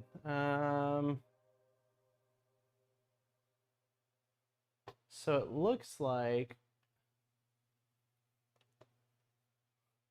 I assume I'm just going to do the same thing where I do the cable chain in the extrusion here, but it looks like, so chain comes out of here, runs around backside of the motor, and then it looks like the motor wire feeds up as well.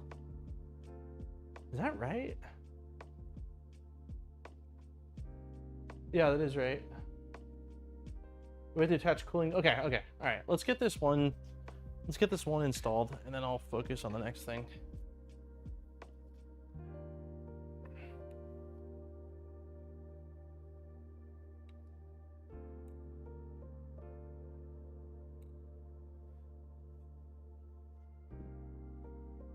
We might be able to use the full cable chain on this one. Let's see. Yeah, I think we can actually use the full length of the chain on this one. So we'll just pop on the other end piece, which is this guy. 89 watching, only 41 likes. We can at least get 50%. I have not done a good job of reminding people to like. Yeah, if you have not, please smash the like button.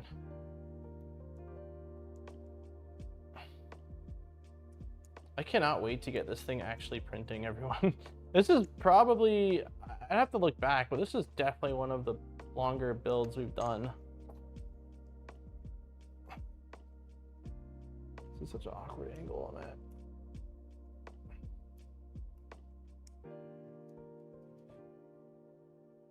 There we go, there we go. Yeah, and this can definitely go the full way, which is cool. So, all right, so we need 2 M3 T-nuts. Like the smash button for Mini Modbot.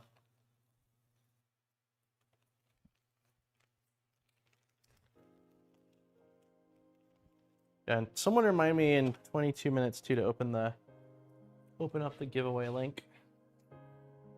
All right, coming around to this side. Actually, let's change the music up real quick. It's a little too slow for me at this point.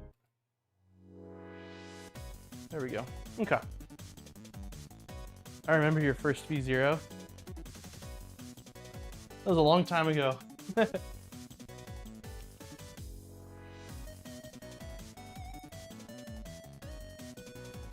was a big struggle, man. That was my first Boron, my self-sourced V0, and boy did I do things inefficiently. It was fun. I learned a lot, but man, I caused a lot of unnecessary pain.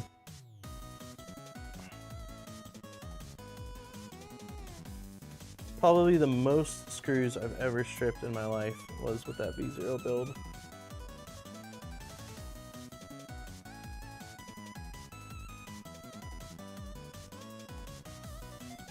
Cannot see. Where is the second thread?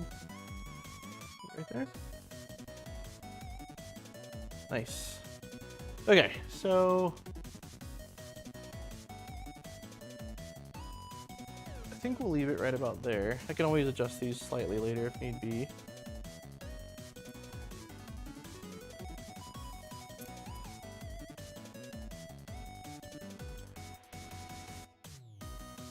Okay, cable chain, I'm calling that good enough.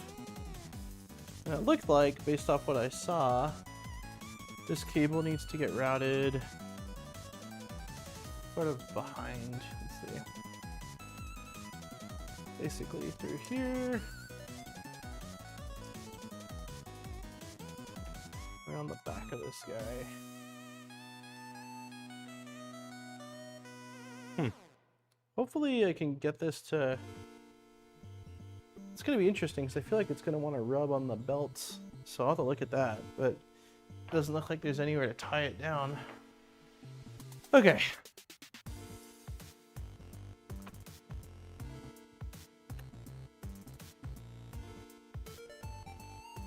That's going to be me in a few weeks, start streaming when my 2.4 gets in. Oh, you'll be good. Yeah, you'll be good. The LDO kit, like, you know that everything's compatible and you've got documentation. The issue with mine was I ordered it, I think it was right when the V0.1 came out, and it was my first Voron, maybe my first Core XY, definitely my first Core XY build, and I ordered incorrect pieces. So that was a huge problem in itself. And then, yeah, having to preload the nuts was brutal for me. I just missed a bunch of nuts that needed to get preloaded. Attach the cooling fan to the tail of the motor.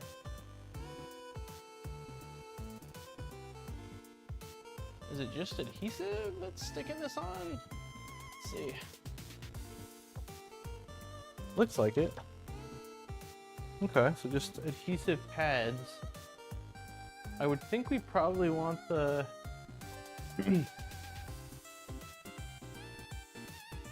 I would think we probably want the fan wires facing inward as well then, so that way it's the same... I think that's what we'll do. We'll point the fan wires inward.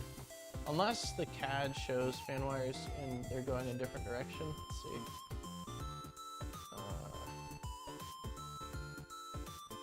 No, it doesn't even show the fans. Okay, yeah, we'll do the same. I'll do the same direction then. So these are. Let me turn you guys so I can see it. Also, I'm gonna unplug the. This doesn't need to be charging. It should be fully charged.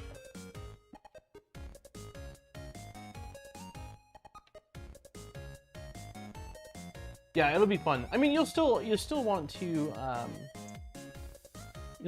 obviously be mindful of what you're doing, but it's gonna be much nicer that it's an LDO kit, and the LDO kit just has really good documentation, and like I said, you at least know the parts are the right parts. Plus, the 2.4 from LDO's had quite a few revisions. I don't know what the latest revision is, but so it's only gotten better with time. Yeah, these are the fans we're using, so these are kind of cool. They're heat sinks and fans, so kind of neat. And they just have these little. It kind of looks like maybe a heat pad as well. I assume that's probably what it is, but we're just gonna bolt it right there, facing inward, because that's the direction that our motor plug is. I will just get a paper towel, and do I have some isopropyl? I do. I'm just gonna wipe down the top of the motors so that way there's no grease or crap from my hands. I'm finding the Micron R1 is what the V2 should become. So many nice functional quality life upgrades. I really want to build a Micron, but I would think that if I do a Micron, I would want to do a tool changer out of it. That's kind of what I always wanted. I get that it's small and maybe doesn't make a lot of sense, but it would be plenty for me to be able to have something that could heat up quickly. I can do a lot of experimentation with, have fun playing around with building a tool changer. I think that's in my future. I've been talking about Micron for years, so I feel like it has to happen eventually. Okay, so let's peel off this pad.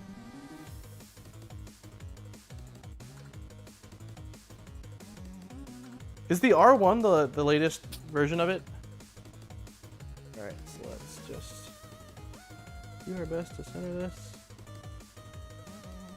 Oh, I did not center that very well, did I? Okay, that seems fine.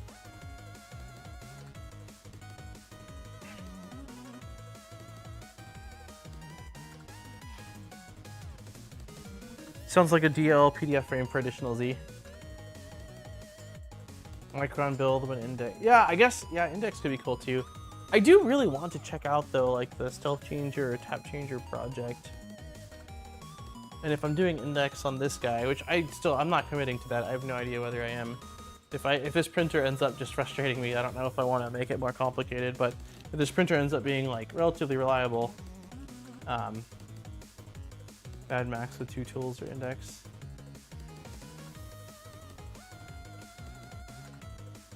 What is that, Mad Max? Good point, Mad Max with 2 tools or index. I mean, I know what Mad Max is like as far as the movie goes, but is that a mod? Is there a mod for that? Micron build when index is released. For now, it is Hardcade Project R1.1 or R2 can always pop up.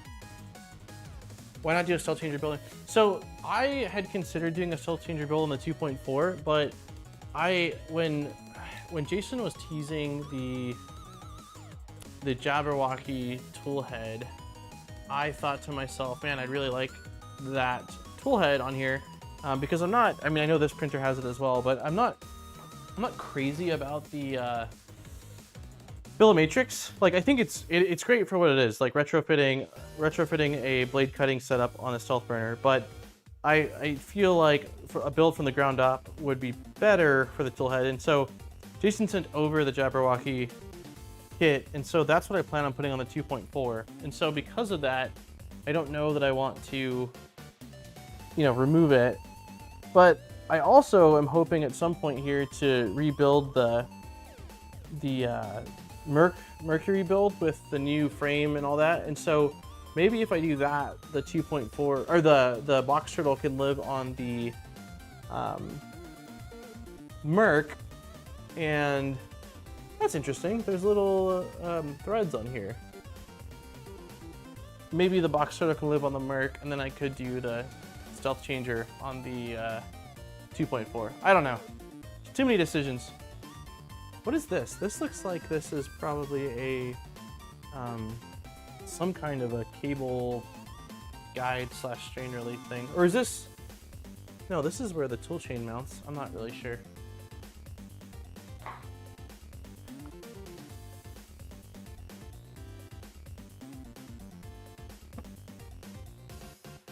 Micron with a Mad Max tool changer. Yeah, I've never heard of that. Send me the link, please. GPs is giving me homework. I could put the jabber on the Trident. The Trident currently has the tube though on it with the takeoff V1 tool head. So I just don't know. I just don't know. Yeah, you guys send me, if you send me the Mad Max link right now, is a 2 tool changer by. Yeah, let me see what that is. We'll look at it on stream right now. You guys got me intrigued enough where it feels on topic enough that I want to see it. I'm not getting the jabber, it's pretty ugly. I don't think it's ugly. And I also like, I mean, I like having a pretty printer, but like using something like Box Turtle, I just want reliability, man. I just want to get it as reliable as possible. That's really my goal. Also, beauty is in the eye of the beholder, so maybe it's ugly to you, but maybe I love it. I don't know. We'll see.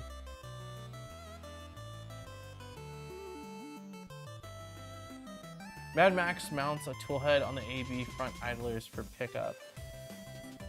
All right, someone send me the link. Let me know what's in there. I'll pull it up right now. Attach the cooling fan to the tail of the motor. Place the fan wire motor wire B into the aluminum profile slot, and then cover them with aluminum slot cover. So it looks like it's going on the top. I could be looking at this wrong, but it definitely looks. It could be underneath as well. Did they add that to the CAD? I doubt it, but let's see if they did.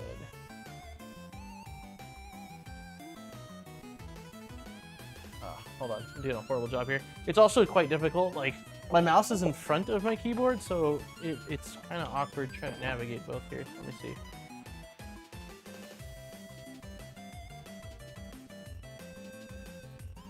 Okay, so it definitely, obviously, it can't run through here.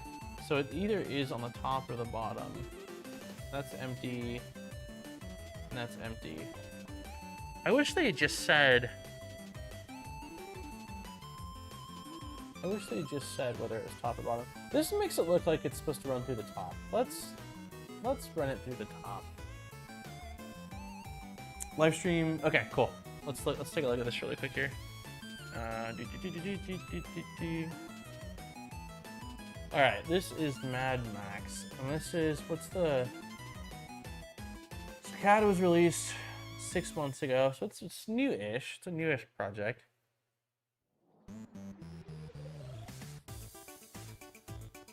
This looks freaking cool, man.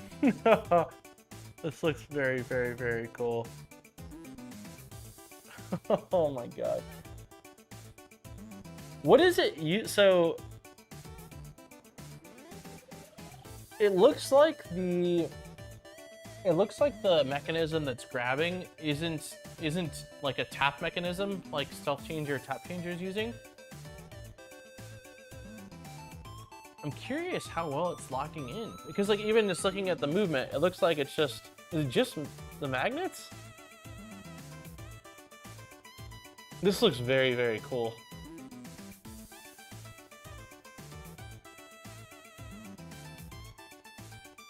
Maxwell kinematic couplings, magnets and pins. This looks very, very cool. Do we have any idea how many are out there? Quality printing.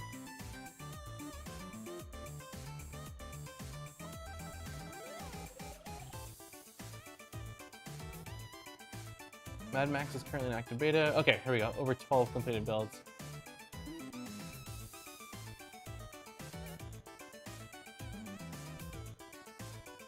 It works on a V0 too. Oh, this looks cool, man. This looks very cool.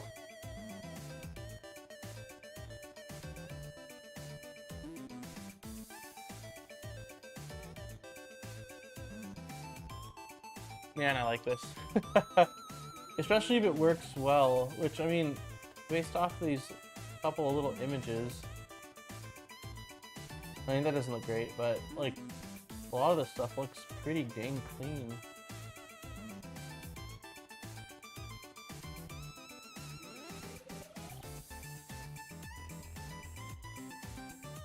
That's freaking cool, man.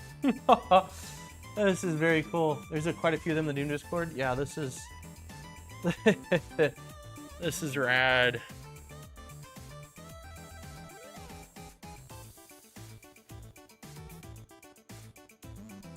Based off what you know, would it be silly to...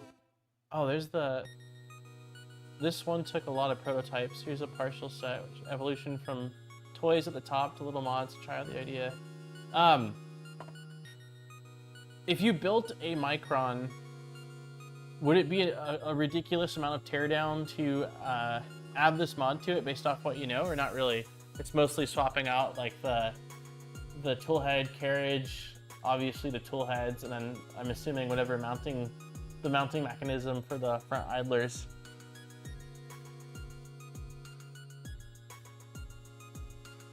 Yeah, this is wicked cool. I'm glad that I asked.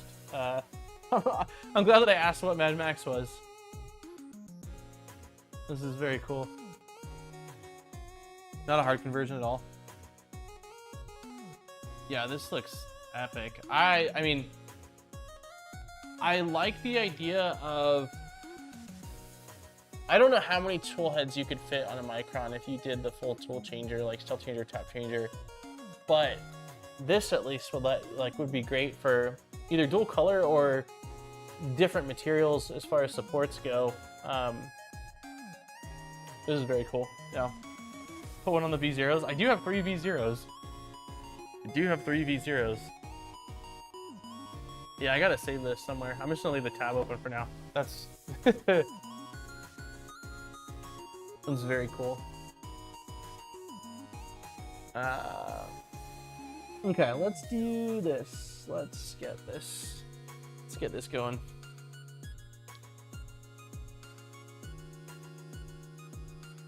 Okay, so we are just gonna route it. We're just gonna route it through the top. Yeah, we're just gonna route through the top. I think on a normal 2.4, you route it through the bottom, if I'm not mistaken.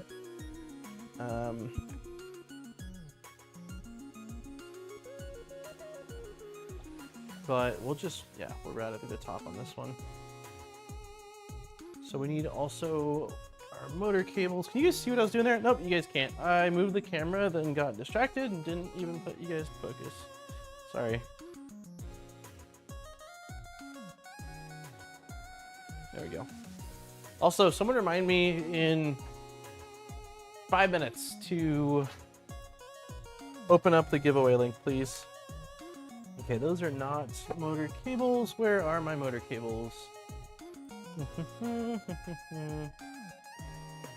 are just... What? Where's my motor cables? These are just extra... Wait, surely you don't have to crimp your own motor cables, right? That doesn't make sense. That's not it for sure. That's also not it.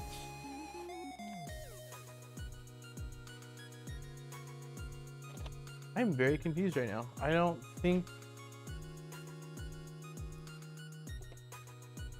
I've got the wires anywhere other than right there.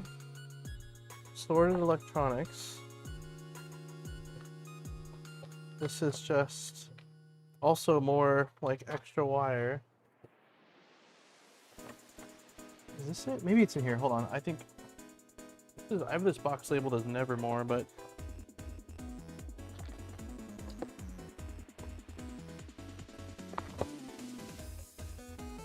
that's not it. Is it really not? Is it really not?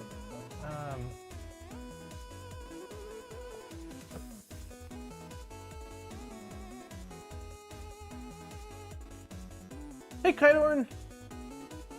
Do we know what amps the stepper is running at? We don't. I can check the config though. They're definitely beefy. Let me look over here. I just don't see... I'm confident that I have not thrown away anything that wasn't intended to be thrown away. So these are where the CNC parts are. Okay, this is a bunch of like insulation stuff. There's a soldering iron. There's no way that they include a soldering iron and not pre-crimp cables for this thing.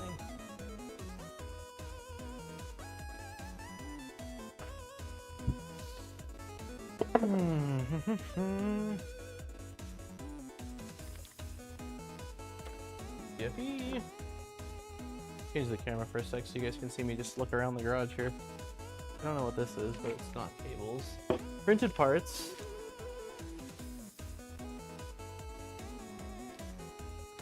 These are both 2-wire, so if they're having you crimp it yourself, you would think that it would at least be 4-wire, but I have a hard time believing this is 3 wires. That's not it. I have a hard time believing that you're supposed to crimp this. Did they forget to send it? These are all of my bed wires. Okay, there's no, oh, found it, found it, found it. Yes, I was like, there's no way, man. There's no way. Okay.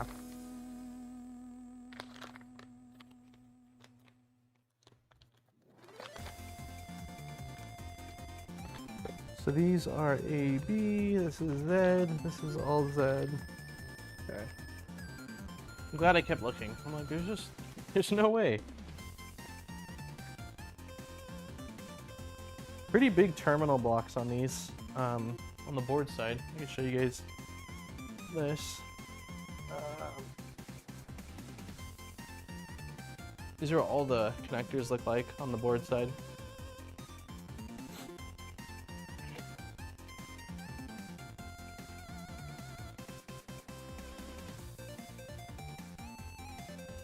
Okay.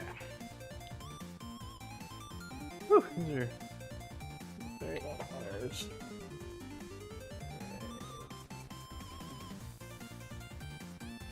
That. And then I know they gave us a bunch of this slot cover stuff.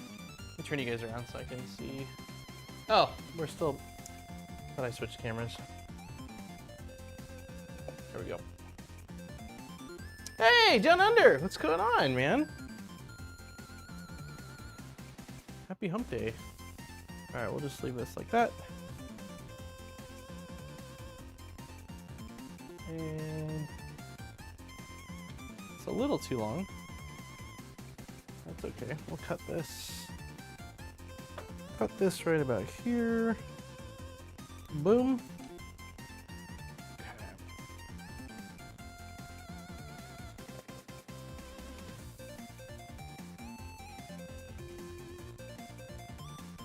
See if I can leave a little bit of slack.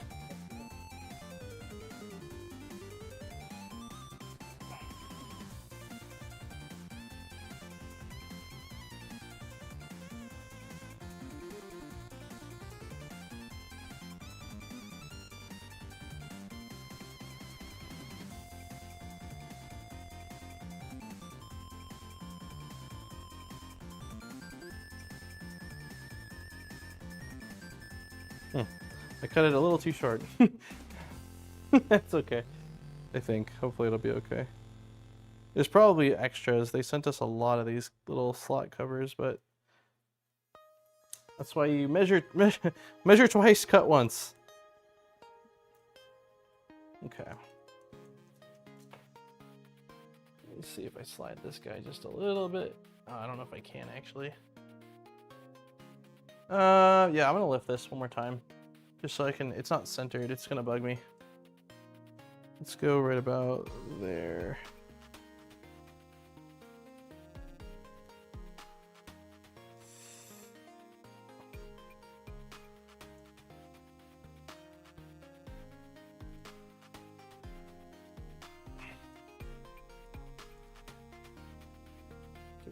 slack. Probably put a zip tie right there. Okay, I think that looks a little better. It's pretty much centered. Make sure it's fully seated. It's time, okay.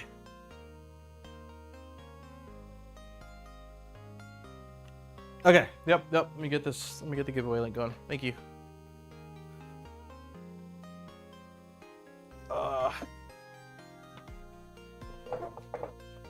Are we watching? Yeah, my bad, GPs. The iPad was turned the other direction, so I just assumed I changed the camera, but that was my mistake. Let's see, send, link, shorten. Okay, link is pinned in chat, so we'll have this open for about 30 minutes, then we will do our drawing. We're a spool polymaker filament.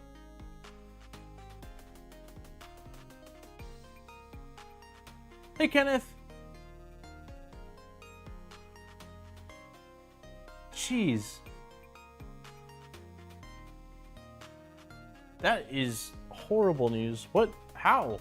How did that happen? Man. That is horrible. I'm really, really sorry to hear that, man.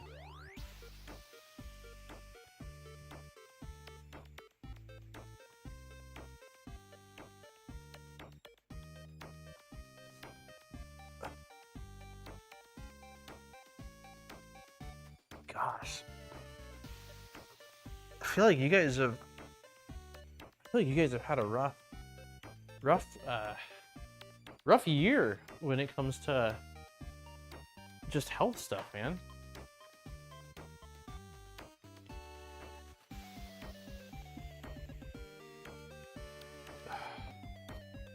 Okay. So this is here. I just realized that I didn't even look at the I gotta walk around and back to the computer to see what I'm supposed to do next, but let's here. Okay. Drag chain. Okay, here we go. Past we did that. Fix the drag chain with the drag chain fixings and tighten the screw.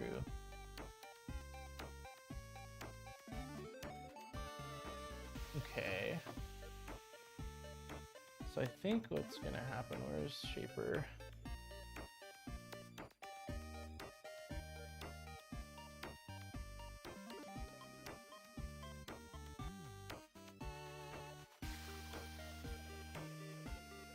What is that? So there's a plate. I don't know what this is. Interesting. Okay, so there's a plate there. I think the drag chain just bolts onto the screws that are down below. So I think we do the drag chain first, and I'll see if I can find this after. Yeah. Okay, so drag chain. Well, I'm gonna open the drag chain before I go over there. So let me, hate to do this to everybody, but I'll move the camera back just because it's easier for me to get the drag chain set up over here.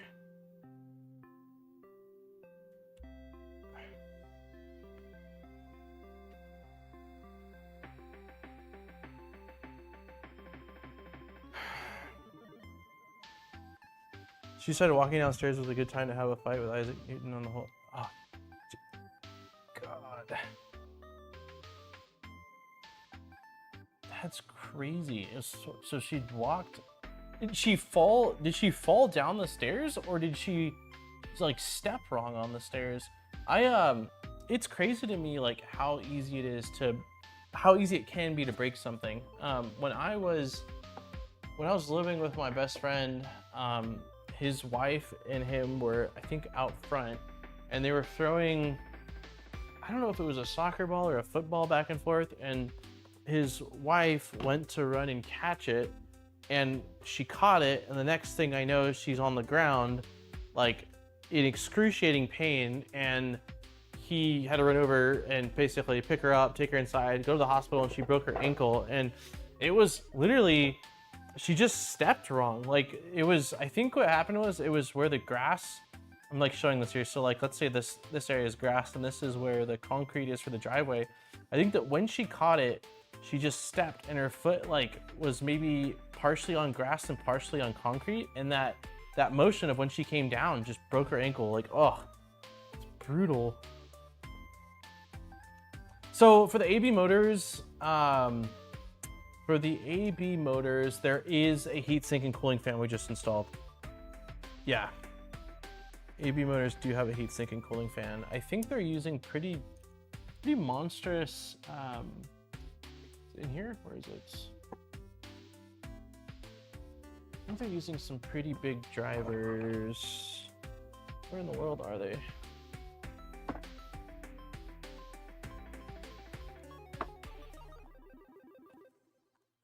Yeah. Okay, that's kind of funny. I said that I think we're using some pretty big drivers, and the drivers have the word big written on them. Okay, so yeah, I think that this is what we're using. That's not gonna do, is it?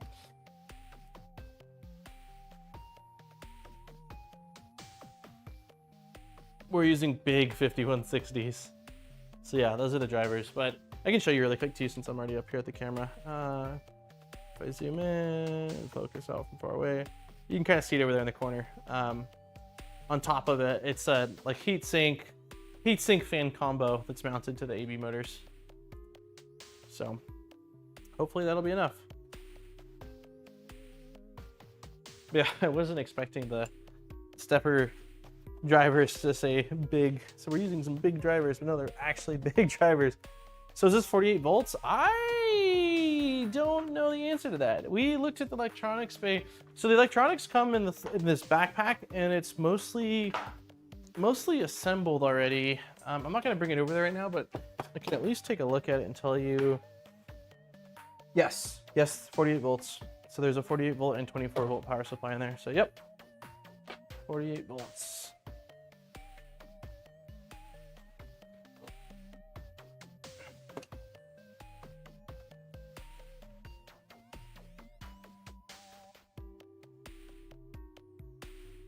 My cousin broke his femur playing softball. He was running to first base and just collapsed. Yeah. Oh, I haven't broken any bones. The worst thing that's happened to me is I had a concussion and got short-term memory loss for a day from that. But that was like, I think I was 13 or 14, maybe? You know, sophomore. Yeah, it's like 14 or something like that. So, but I've never broken anything, but it just, it sounds awful. She was carrying Ryder and was more worried about him and herself, and she tripped out either second.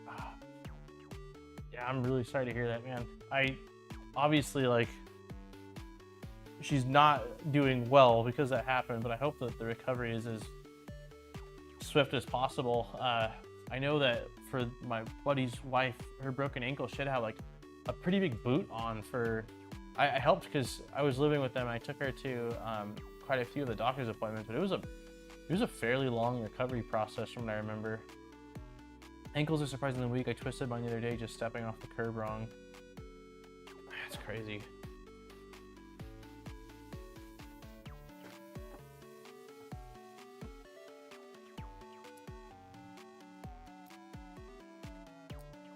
All right, final cable chain, y'all.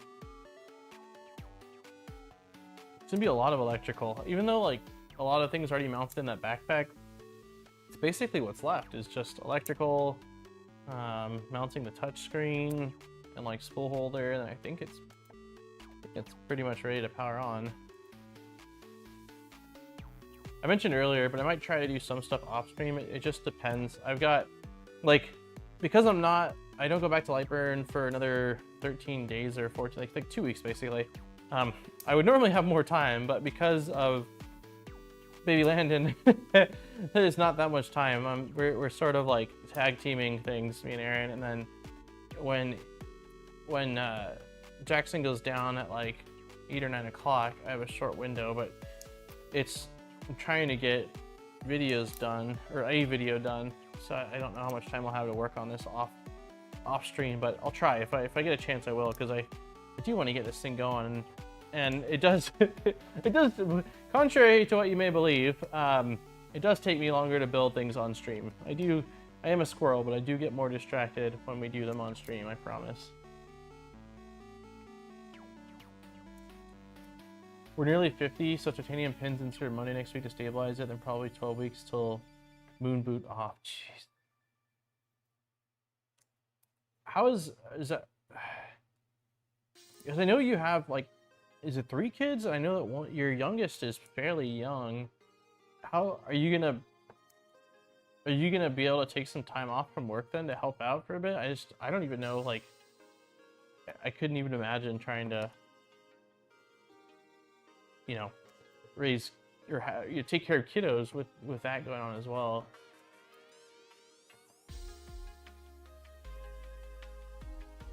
That's awful news. This is really awful news.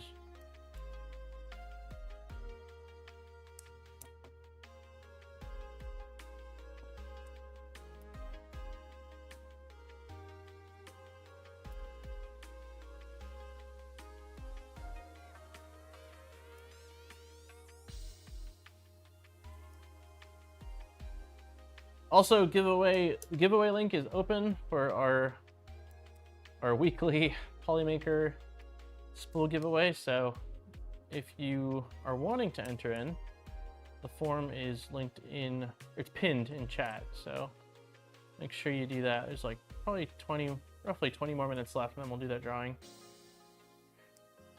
Okay. So this guy is going like this. So we need this to go like this. Let's feed all of our wires through. I will place you guys like this. Like that. I'm gonna leave the camera pretty far out just because it's sort of a wide area.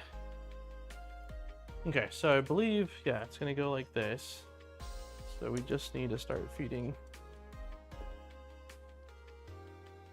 It's a lot of wires. So it's all these wires. It's this wire. We need our other motor wire, and we need our CAN wire. It's gonna be interesting trying to get all this to stay in here. Let me turn the chat around so I can see you guys. It's school holiday for 3 weeks. Oh, nice. I can pick and choose how much I work. I'm doing absolute. Substitute to the end of the year. Oh, nice. Okay. Well, that's at least a positive then. So I was gonna say, like, if you were in the thick of work, and you know, I couldn't imagine trying to take care of, especially a young one with my foot like that. Okay, so I think this one's probably just gonna drop straight down like this, maybe. Let's throw this over on this side, like this. Okay, and then we also need our CAN wire, which I want to double check how this is supposed to route. I know that they want it to go behind the motor, but let me check the instructions one more time here. I'm worried about that CAN wire. The way they have me routing it, it feels like, I guess it probably doesn't matter if it rubs on the linear rail, but it's the belts I'm more concerned with. So let's see if I go here. I go here. Okay, so just basically around and down. Okay, around and right back down.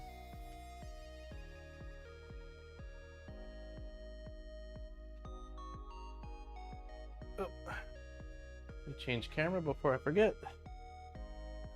Did you get the jank mains wiring version of the beta testers? Got a slightly less jank release version. I have no idea.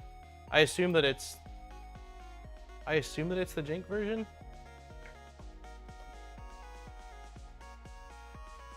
We haven't done, I don't think we've done mains wiring. We've only done the bed wiring, which I still have to do a little bit of work with, but I did get all the fuses installed and properly and all that. Okay, so this is going like this. Okay, so I just basically need to bunch all of this together for right now. Maybe this goes down like that too. Cool. And then if this is going to be folding like this, yeah, this is the right way.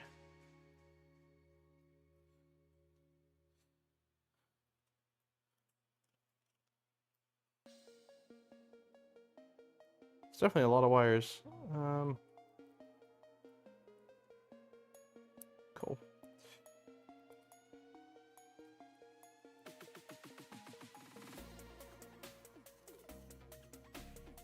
What's weird?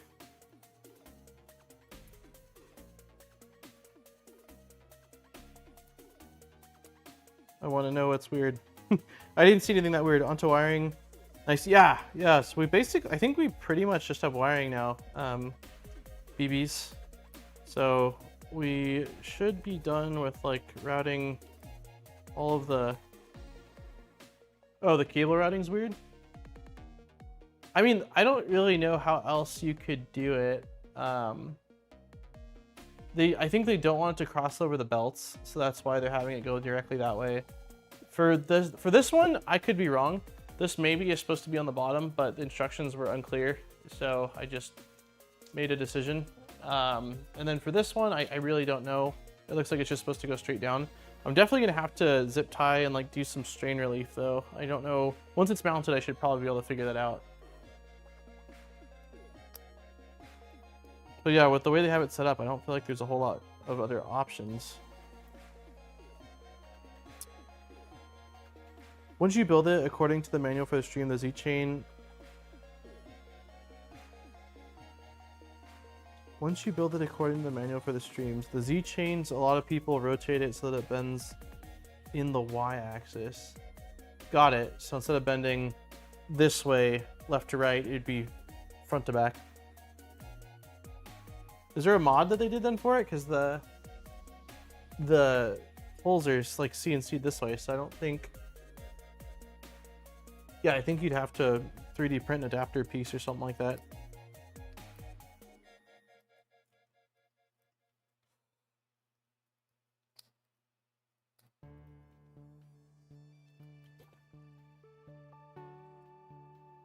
It's like a rat's nest of cables. Wait, I mean the x-axis. X-axis. Huh, okay. I'll see. Well, I'll see once. I mean, once it's moving, I'll take a look at it and see. For now, we'll just move forward.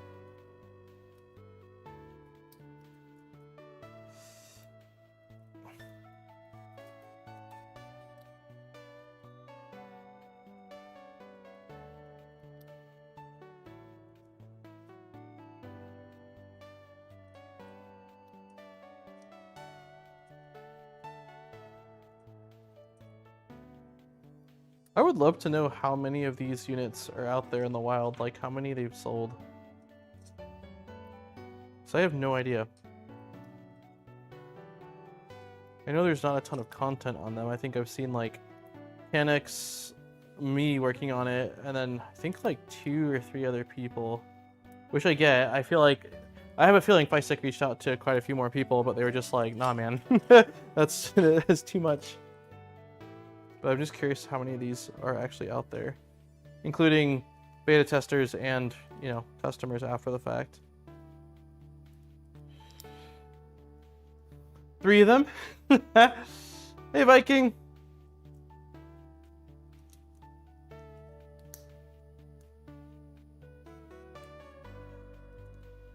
It's just such an interesting...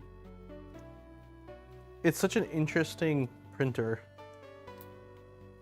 I wonder, like, I wonder how much, if FYSETC did, like, much market research on the demand or interest in a printer like this, or if they were just like, nah man, we're sending it. But with how many, like, custom pieces there are, I feel like, you know, they would have done some homework before just deciding to build this monster. But I don't know. Okay, so this is gonna be going like this, and we need our cable end. Maybe this guy. This.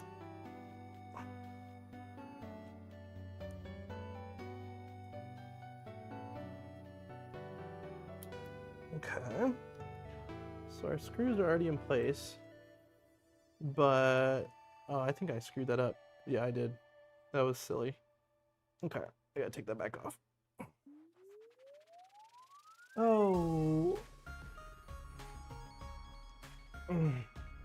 I'm doing pretty good, man. It's been a crazy month. Our baby was finally born on August 31st, so that's what's that's what's going on here. We had a lot of family in town to help out, and yeah, it's just been busy. Been good busy, but busy.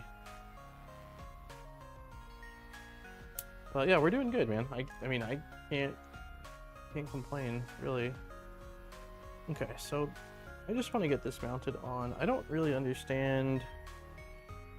Oh, pizza. Dude, I'm getting hungry. I think we're gonna do sandwiches probably when I'm done streaming. Okay, what is not wanting this to bend? Okay, this isn't wanting it to bend. But you're also not supposed to be that way. You're supposed to be this way. So I think that's having, yep, that's having an impact on that. Very interesting setup here. Does this have, no, it doesn't have more length. Very interesting. There we go. Okay, let me grab this driver. I already put screws in the what the heck? Why is that so stuck? What? Why are we so stuck? What's up, big guy? How was your nap? It was a good nap? Nasty flies? Yeah. Hi.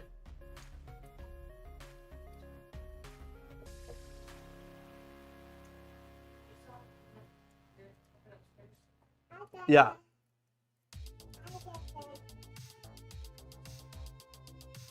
What? Yeah, but you can't use that for that. Is his mattress not waterproof? No. Okay, we'll have to look into that.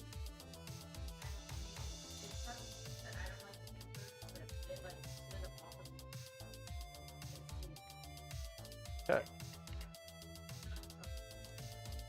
Okay. That's okay, buddy. Yeah, that's okay. Okay. Why are these screws so tight? It's okay for a minute, but I mean, it's gotta go in soon.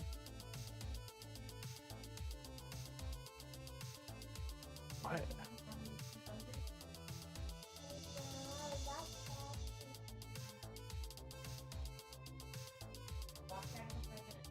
Okay, mommy says you have 5 minutes out here, okay? 5 minutes, big guy. Yeah, we're building, buddy. Some people are saying hi. Here, I'll let you guys see Jack. Hey, you can touch that. Just be careful with it. Here. Oh, he's a little too low.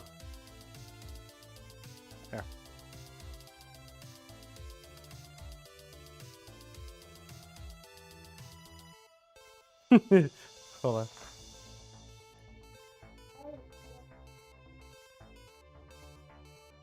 There he is.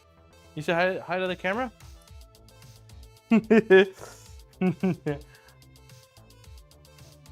That is, what is that? Daddy's gonna need that. That's for the cable chain.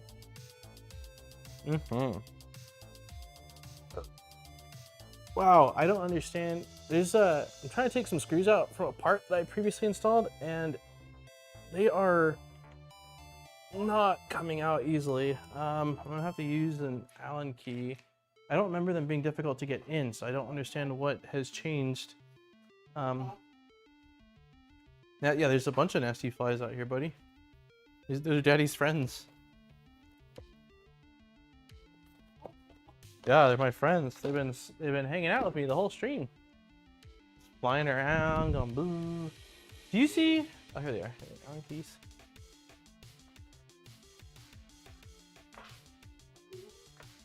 I need this piece. Jackson, do you like pineapple on pizza? Yeah. Can you say the camera? Look at the camera. No, so you gotta sit in the chair.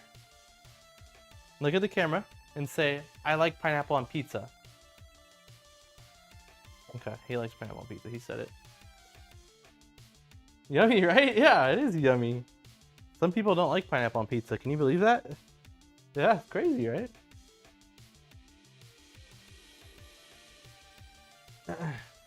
Yeah. Hey, in a couple minutes, you gotta go inside with mommy, okay? Daddy's streaming. But you can hang for a couple here. We're gonna do a giveaway. How much longer do we have on the giveaway? Maybe I'll let him do the spin again.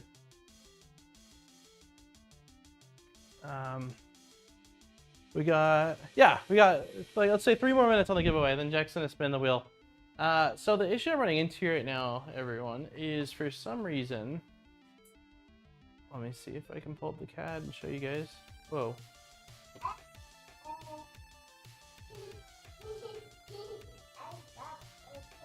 You did what?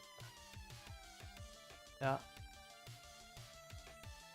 So it's tough to show here, but there's an aluminum piece behind this cable chain, and the earlier instructions had me install. What'd you find? Put that on the ground. That's dirty.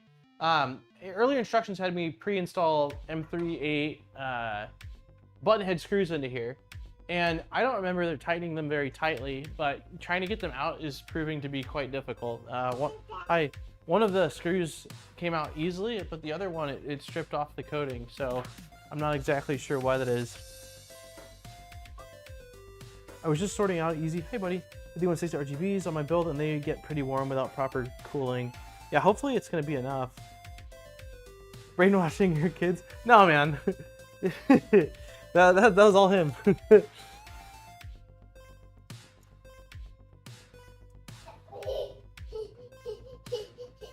I try not to strip this out, dude. I can't believe it. So I'm gonna definitely get different screws when I go to reinstall the cable chain right now, but I don't remember why.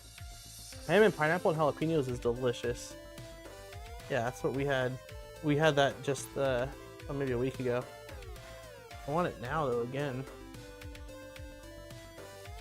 Yep. Hi baby. You're gonna spin the wheel, and then after that you gotta go inside, okay? Okay. You don't even have socks on. You're barefoot, buddy. Yeah, you're not supposed to be out here barefoot. Daddy's got sandals on. It's okay though. You're gonna go inside soon. Just be careful with the cables, okay? Careful, careful. Big step, okay? You got it? Good job, buddy. Yeah, the screw, I'll show you, but one of them, the coating is like completely off. I don't understand. I didn't install it. Like, it wasn't like this when I installed it. So what the heck happened over the last 2 months of it sitting here? It's strange to me. Hi, baby. Yeah, it's the toolhead. Remember that's what Daddy was doing all the wiring on yesterday? Alright, it's got 2 fans. You gotta be careful with it, okay? It's for the printer. That's for the printer, yeah.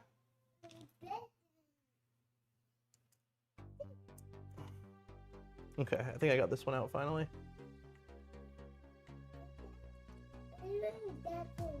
Mm-hmm. Dude, it's coming, but I'm very confused by what's happened here. There's no PT. This is a CNC part. The whole thing is just aluminum. But yeah, I mean, look at wow, yeah, it stripped this. I don't understand what could have caused this. So this is, hey, put that down, please. No. Can you pick all those up? Daddy needs those. So this is the one. Oh, this is not looking very good, is it? This is the one that came out easily, right? This is what I was expecting because I just kind of seated them a little bit. And this is what the other 2 look like.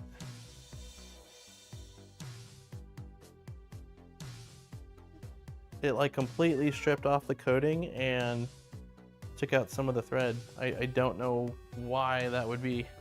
Same screws, same size. Really odd. Okay. This is 1 minute warning. If you have not entered in the giveaway, do so now. It's pinned in chat, and then I will remove it, and then you'll have another 60 seconds, and then we are done. Oh, look, you dropped a bunch of zip ties in here, buddy. Let me see it. You gotta be careful with daddy's things, right? Yeah. Nope, we're not playing. We don't need screwdrivers right now.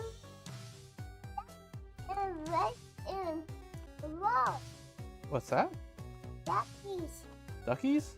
No.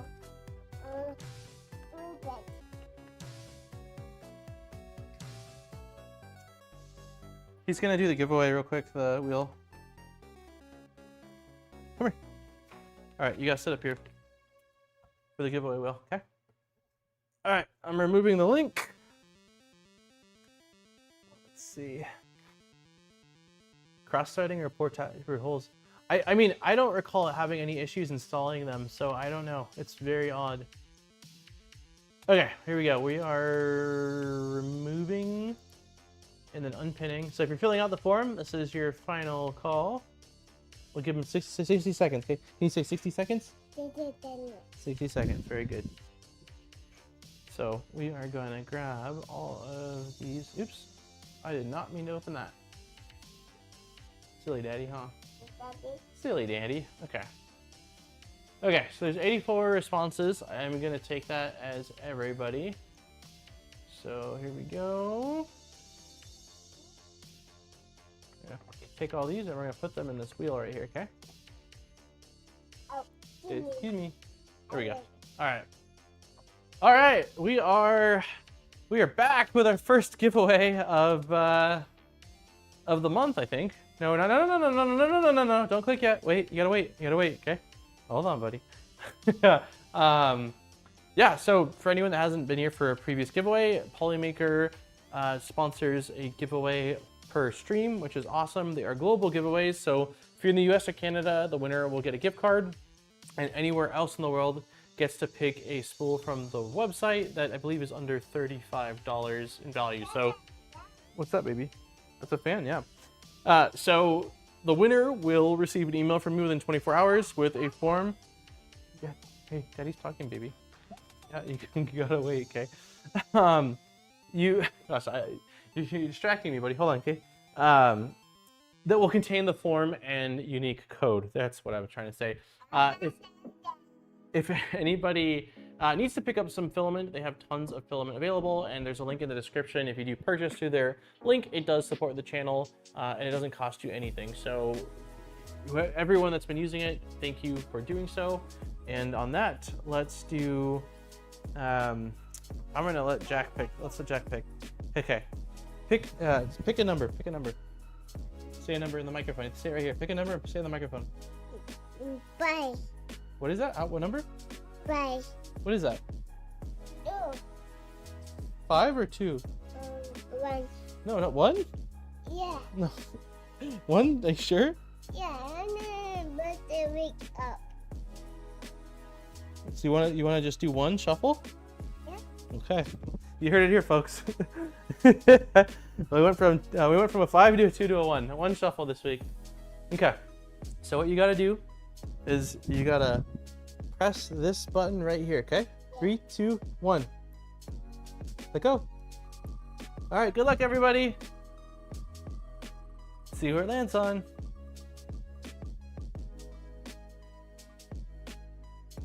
Trevor Jones is our winner, Jack. Woohoo! All right, let's do Trevor Jones. You clap your hands. No? Okay. Trevor, you are our winner. Congratulations. I will send you that email probably this evening, but you just be on the lookout for it. It'll come from my personal email, which I've had a few people who are like, is this legit? It is. What's that?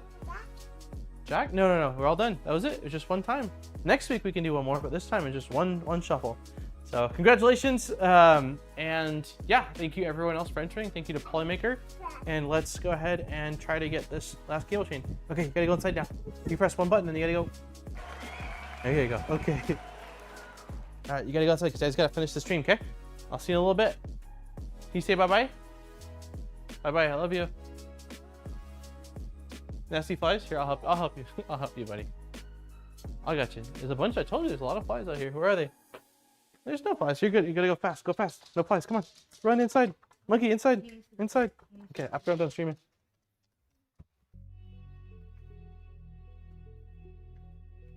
Okay. We will... Thanks for the gifted sub. There was a lot of... oops. I didn't mean to do that. We'll do this one now. There was a lot of people gifting subs earlier. I know Steve gifted a bunch. Nice gifted a bunch. Luke gifted a few. And then there was also... someone else that gifted like 5 earlier too. Yeah, thank you to everybody. Okay, let's see if I can get these back in now. I'm not going to use the same screws, so we're going to get different M3/8s. Let's see if I can get these back in. If I can't... let's just hope I can get them back in. So it's 3 screws. Hopefully this works out.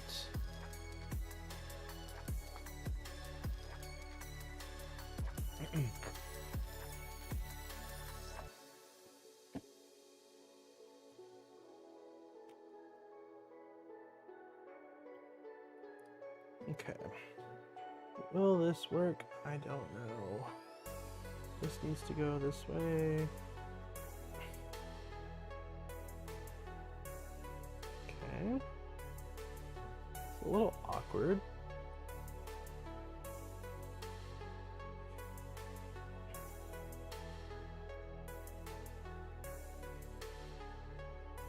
Oh, I know what I did. Well, I don't know what I did wrong. I think that, yeah, I don't think I was supposed to thread anything into those holes. I'm looking at it now, and those holes wouldn't work for the cable chain based off the way they have this. So let's see if I can get this.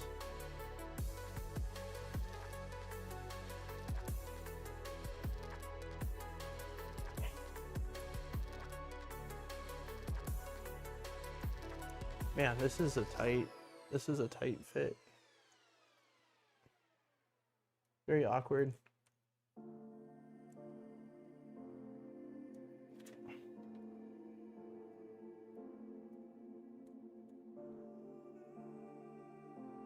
Okay.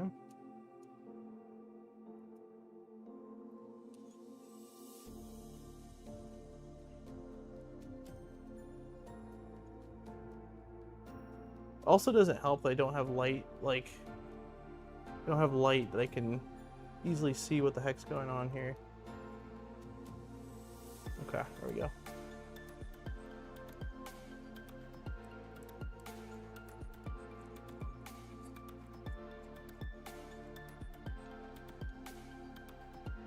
Okay, that one's in.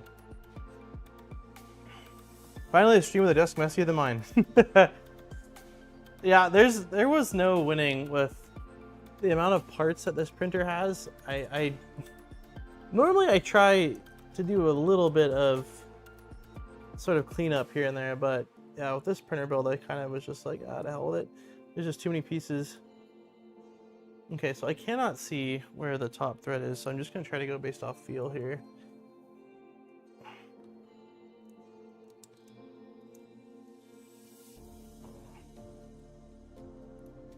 Okay. I think I got it. I think I got it. I just don't want to pinch any of these wires. Okay, let me take a look and see.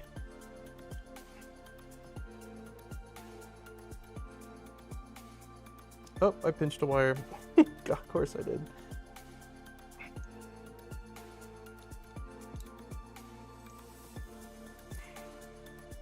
There we go.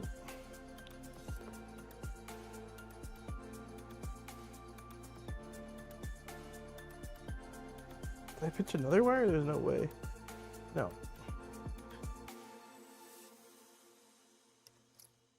Very awkward. Very awkward the angle I'm trying to do this from. This is when I wear my head torch. I don't have a head torch. I need to buy one. There's been a few times lately where I'm like, I need hands-free right now, but I need a light. I don't know why I don't have one. I absolutely need to get one. Okay. So that's done. These guys all need to go through here and lock in like that. Okay. So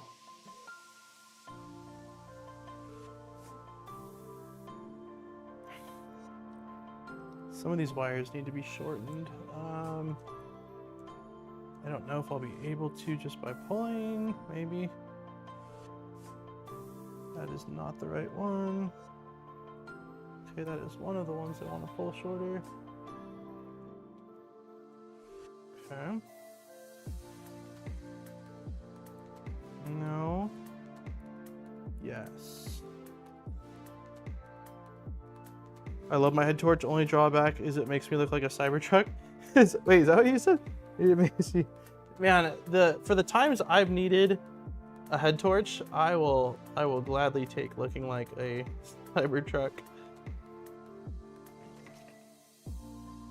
Okay. The other thing I'm not sure about is there is supposed to be a metal plate thing that goes right here. Yeah, we should probably try to find that. Unless it's not, let me check one more thing here. It's definitely not very clean looking back there. Do you remember currently you mentioned you'd like to add index on this printer? You could just feed it with half of your IKEA storage shelf. Yeah, it's certainly it's crossed my mind right now. I feel like it would be a lot of fun to have some tool heads on here with like 0.8 millimeter nozzles or 1 millimeter nozzles, but also some that are, you know, 0.4 for maybe finer detail. So it seems like it could be great for that. However, it's largely going to depend on like how well does this thing end up working as a single-headed printer before I decide to add more complications to it. But yeah, it's feeding it will be interesting. Yes, I could probably just use one of those IKEA shelves with all the filament, but I think it could be interesting.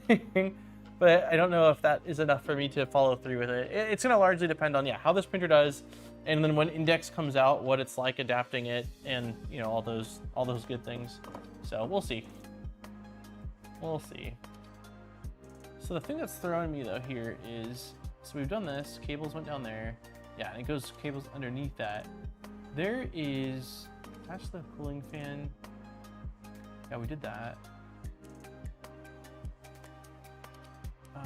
Past the AB. Fix the drag chain with the drag chain fixings. Yeah, we did that. So we need to do this. I don't know what this is. This looks like maybe there's two mounts for this. We did that, and this seems like what I'm doing. I think, yeah, going underneath it like that. But the thing that I'm a little bit uncertain of is there's no mention of it in the instructions, but when I was at the CAD, when I was looking at the CAD a moment ago, there's a, what looks like a CNC plate here that kind of like holds all the wires and it keeps them from popping out. Or maybe it's not a CNC plate, maybe it's a printed plate. It looks like it could be CNC. It's 3 millimeters thick. It looks like it'd be CNC to me. It would be a big eye catcher, but the approach definitely makes sense. I hear the frame flex might make it tough for index due to alignment repeatability.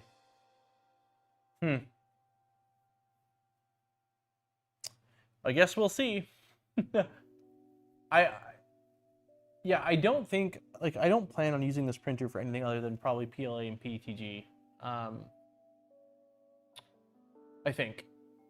I just, heating it in itself is going to be an absolute just task.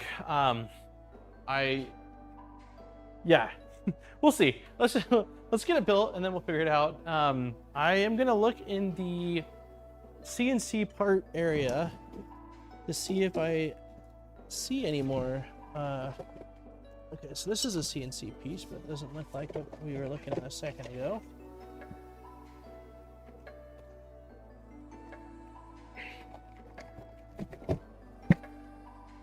There's another CNC piece that still doesn't look like the right one.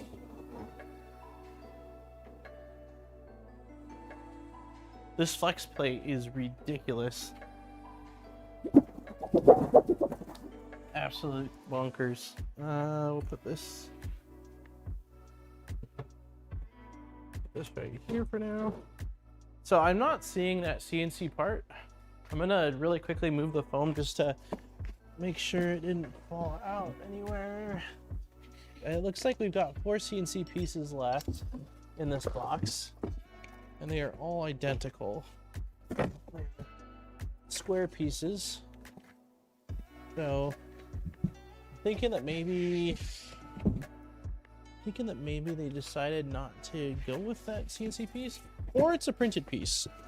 But the fact that it's 3mm and looks like a CNC piece makes me think that it was intended to be CNC'd, but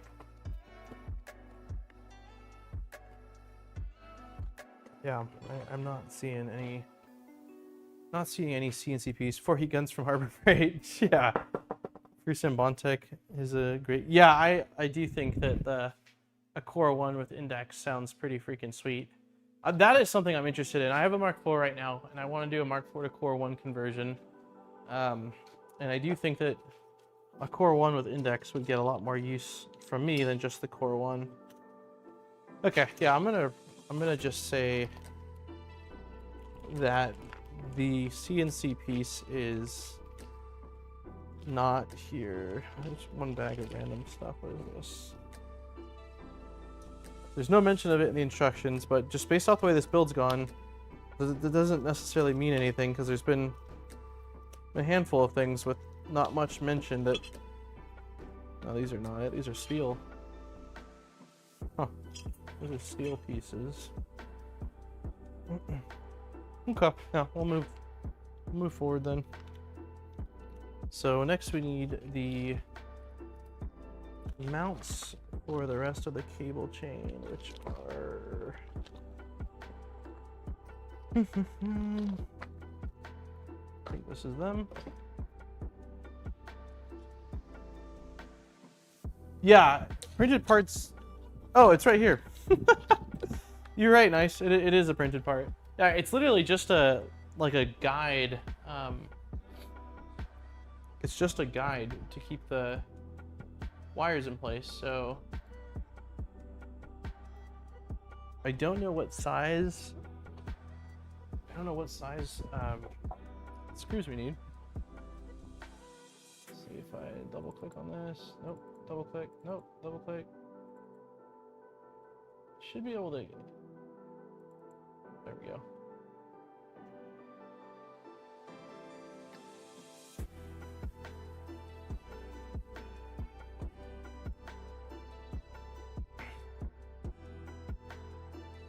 Okay, I don't know what that means. I can isolate it, I suppose.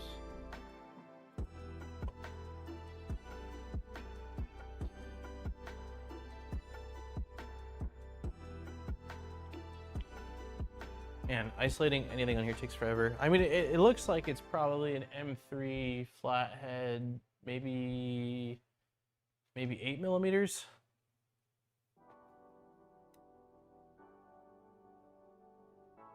Oh, you have a Core 1 down under? I didn't know that you had one.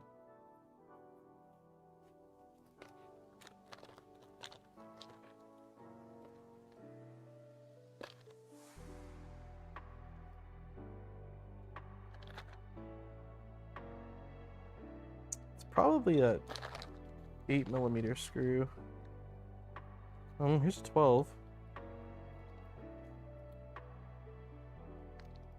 I'm curious to see, is this... I don't know if we're threading it into... Oh, look, it didn't even isolate it. Okay, so we're threading it into a printed part, but there's no heat insert, so this is just self-tapping, it looks like. Ah, it's just self-tapping into that.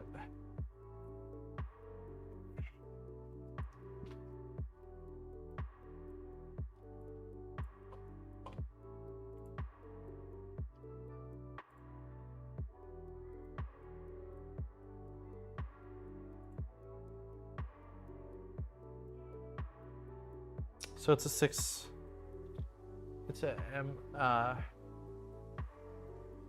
millimeters in length, so this is too long.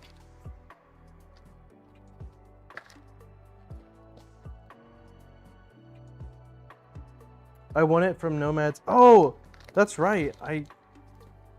That's awesome. I forgot. I do remember that now.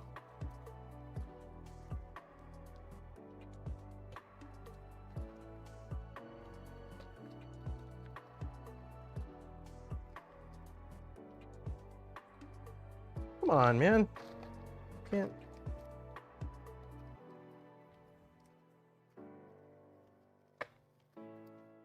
I'm finding everything but what I need. Wait, M3x6? That's not right. It's got to be at least an M3.8. That's not long enough.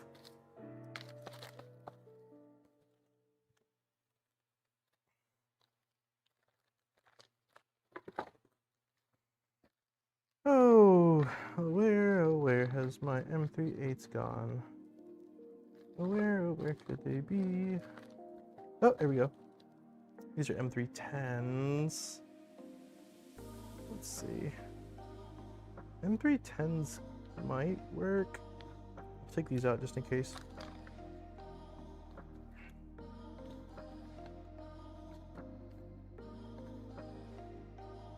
M3.5s.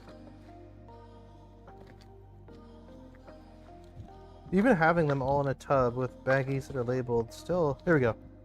M3.8s. Let's try these.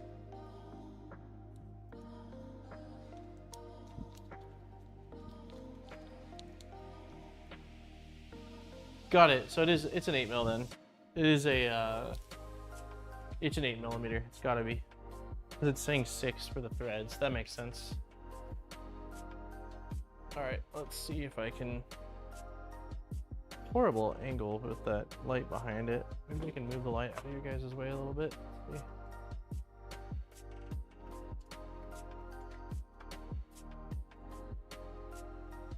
Is that any better? Yeah, kinda.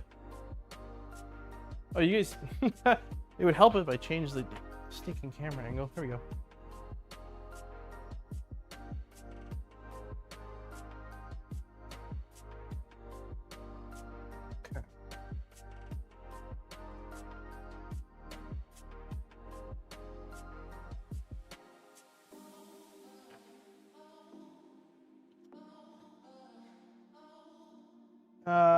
Let's see. You guys for a second. So I'm grateful for the win. It's the gap between Prusa legend and reality of this unit is big. They didn't even bother calibrating the door sensors, which they say not to touch in pre-builds. You get broken filament after the sensor, you're boned, and it's a 40 minutes of disassembly. Interesting. Okay, so this is going right here.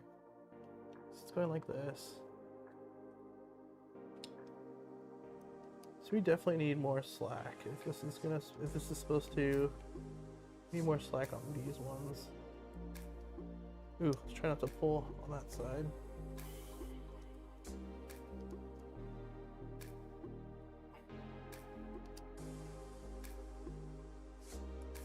Jeez, this really doesn't not want to go under there, does it? There we go. Okay.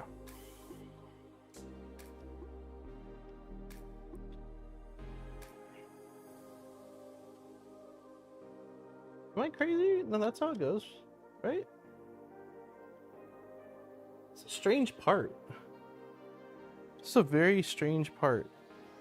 It has this standoff that seems completely unnecessary to me. Well, I'll show you guys this. I'm not sure why. Like, to me, this part should just be flush. I don't understand why there's a standoff, which leaves maybe a 3mm gap. It's very odd to me. I mean, I'm gonna install it, but I just don't understand this piece and why they designed it this way.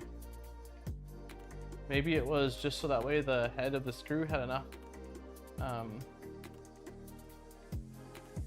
enough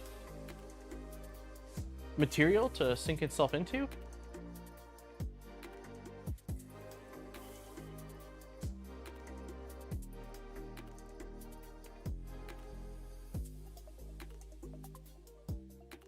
I just want to look at it one more time, but I think it covers the whole motor mount, or like the whole opening for the motor. Strange. I'm gonna call it in a few minutes here. We're hitting the 3-hour mark here and getting really hungry. I'm getting real hungry. All right, let's take a look at this one more time. Yeah, no, that's right. And theirs has the same gap as mine. Yeah, it's just a gap here. Super strange design. It definitely doesn't feel like a lot of thought went into this specific part, but whatever.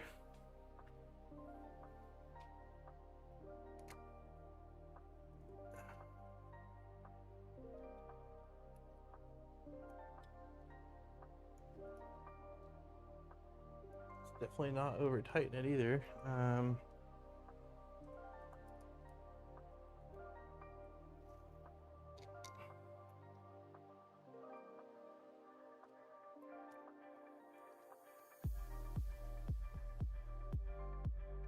Very odd.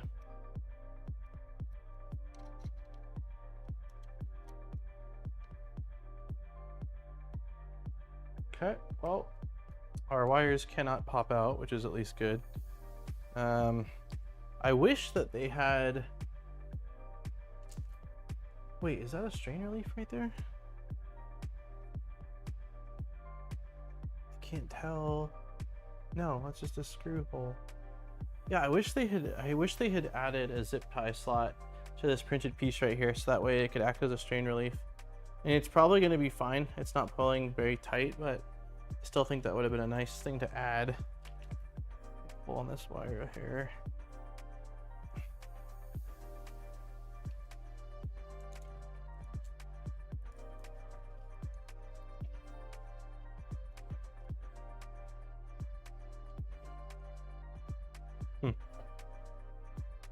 Okay.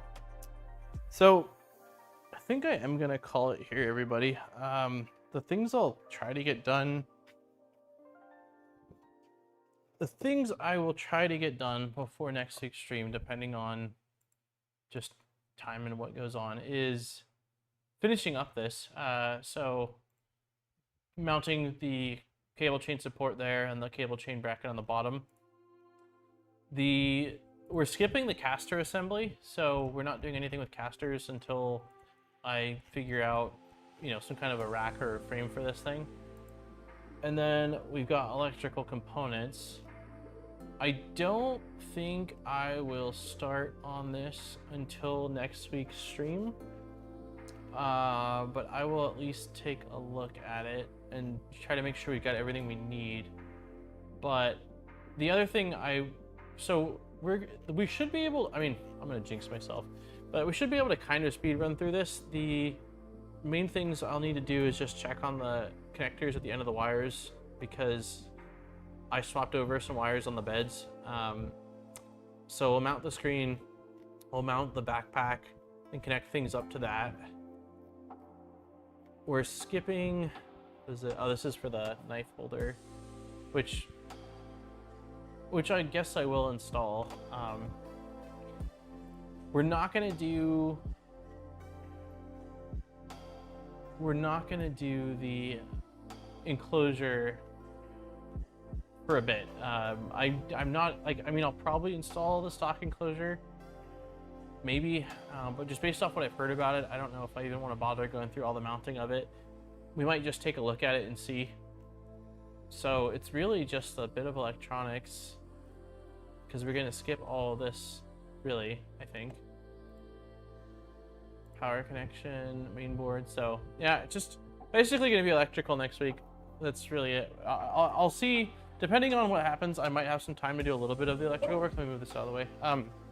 Between now and then, but if not, we'll just be doing electrical work, and then hopefully, my dream would be that not next week, but the following week, we're powering this thing on. That's my dream. It won't happen next week, but if we could somehow make it happen by the following week, I'd be really happy. So everybody, please keep your fingers crossed and send out all the positive energy and printer build luck, because I'm looking forward to getting this thing printing, as I think everyone that's been watching this series is. So, but toolhead's on. we've got wires routed from X and Y. I will wrap up Z for sure. I'll probably do that tonight, honestly. And then we will start working on under the hood stuff. So power, bed wiring, screen, and then mounting the electronics box. So quite the challenge, more power. Yeah, it's definitely, it's a beast, Tuxedo. I'm really hoping that once we get this thing figured out, that it is relatively reliable. That's what I'm going for. I'm going for relatively reliable.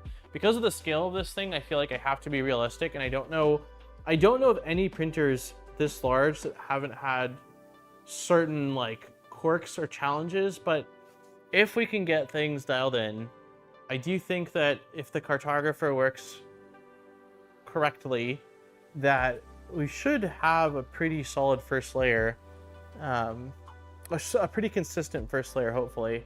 So I'm optimistic. I am. There's been a lot of challenges, no doubt, but I'm still holding on to my optimism.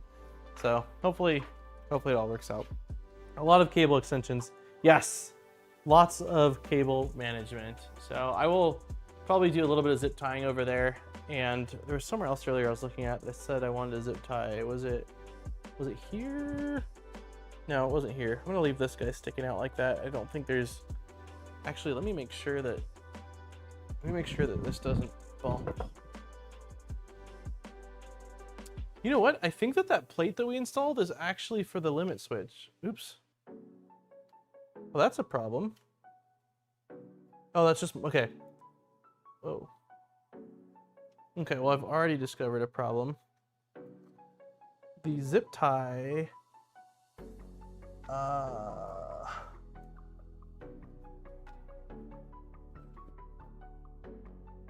this is snagging on something. Is it? What is it that it's snagging on? Well, I'll have to figure that out. It cannot move all the way to the left. So that's fun. Trying to see here, where is this? Okay, so this looks like it's probably gonna hit the CNC plate. Okay, that's working. So the thing that we installed, I think, does act as two things. It acts, one, as a cable barrier for those cables not to pop out, but it also gives our Y limit switch, maybe not. Yes, it gives our Y limit switch a flat surface to bounce off of. So the Y limit switch seems to be able to trigger fine. I'm not sure what is causing this to stop here, though. It's not, the cable chain has plenty of distance. That's odd to me. I don't see it running into, is it running into a wire? No, it's not running into a wire. I really don't know right now. There's nothing obvious to me that's blocking it. I thought it was hitting my zip tie. Is it hitting? No, it's not hitting the zip tie. I'll have to figure that out. That's it will not home right now. I can tell you that much. It will not. I'm happily running cartographer on 3-star printers. Awesome. Yeah, pretty much everyone I know that's running it has been happy with it. I just don't know what the heck is not allowing this. I don't know what it's bumping into. I'll have to figure that out. Yeah, it doesn't, it seems like it's clearing that wire. It's very odd. Could it be a belt? Is it the belt? Not the belt. Oh my gosh, I am so silly. Oh. Okay, let's take any guesses. Give me some guesses in chat. Why can it not home? What is stopping it from being able to home? I know somebody, I know I didn't end the stream. Somebody here can guess. I know what could be causing my tool head not to be able to get all the way to the right side and home.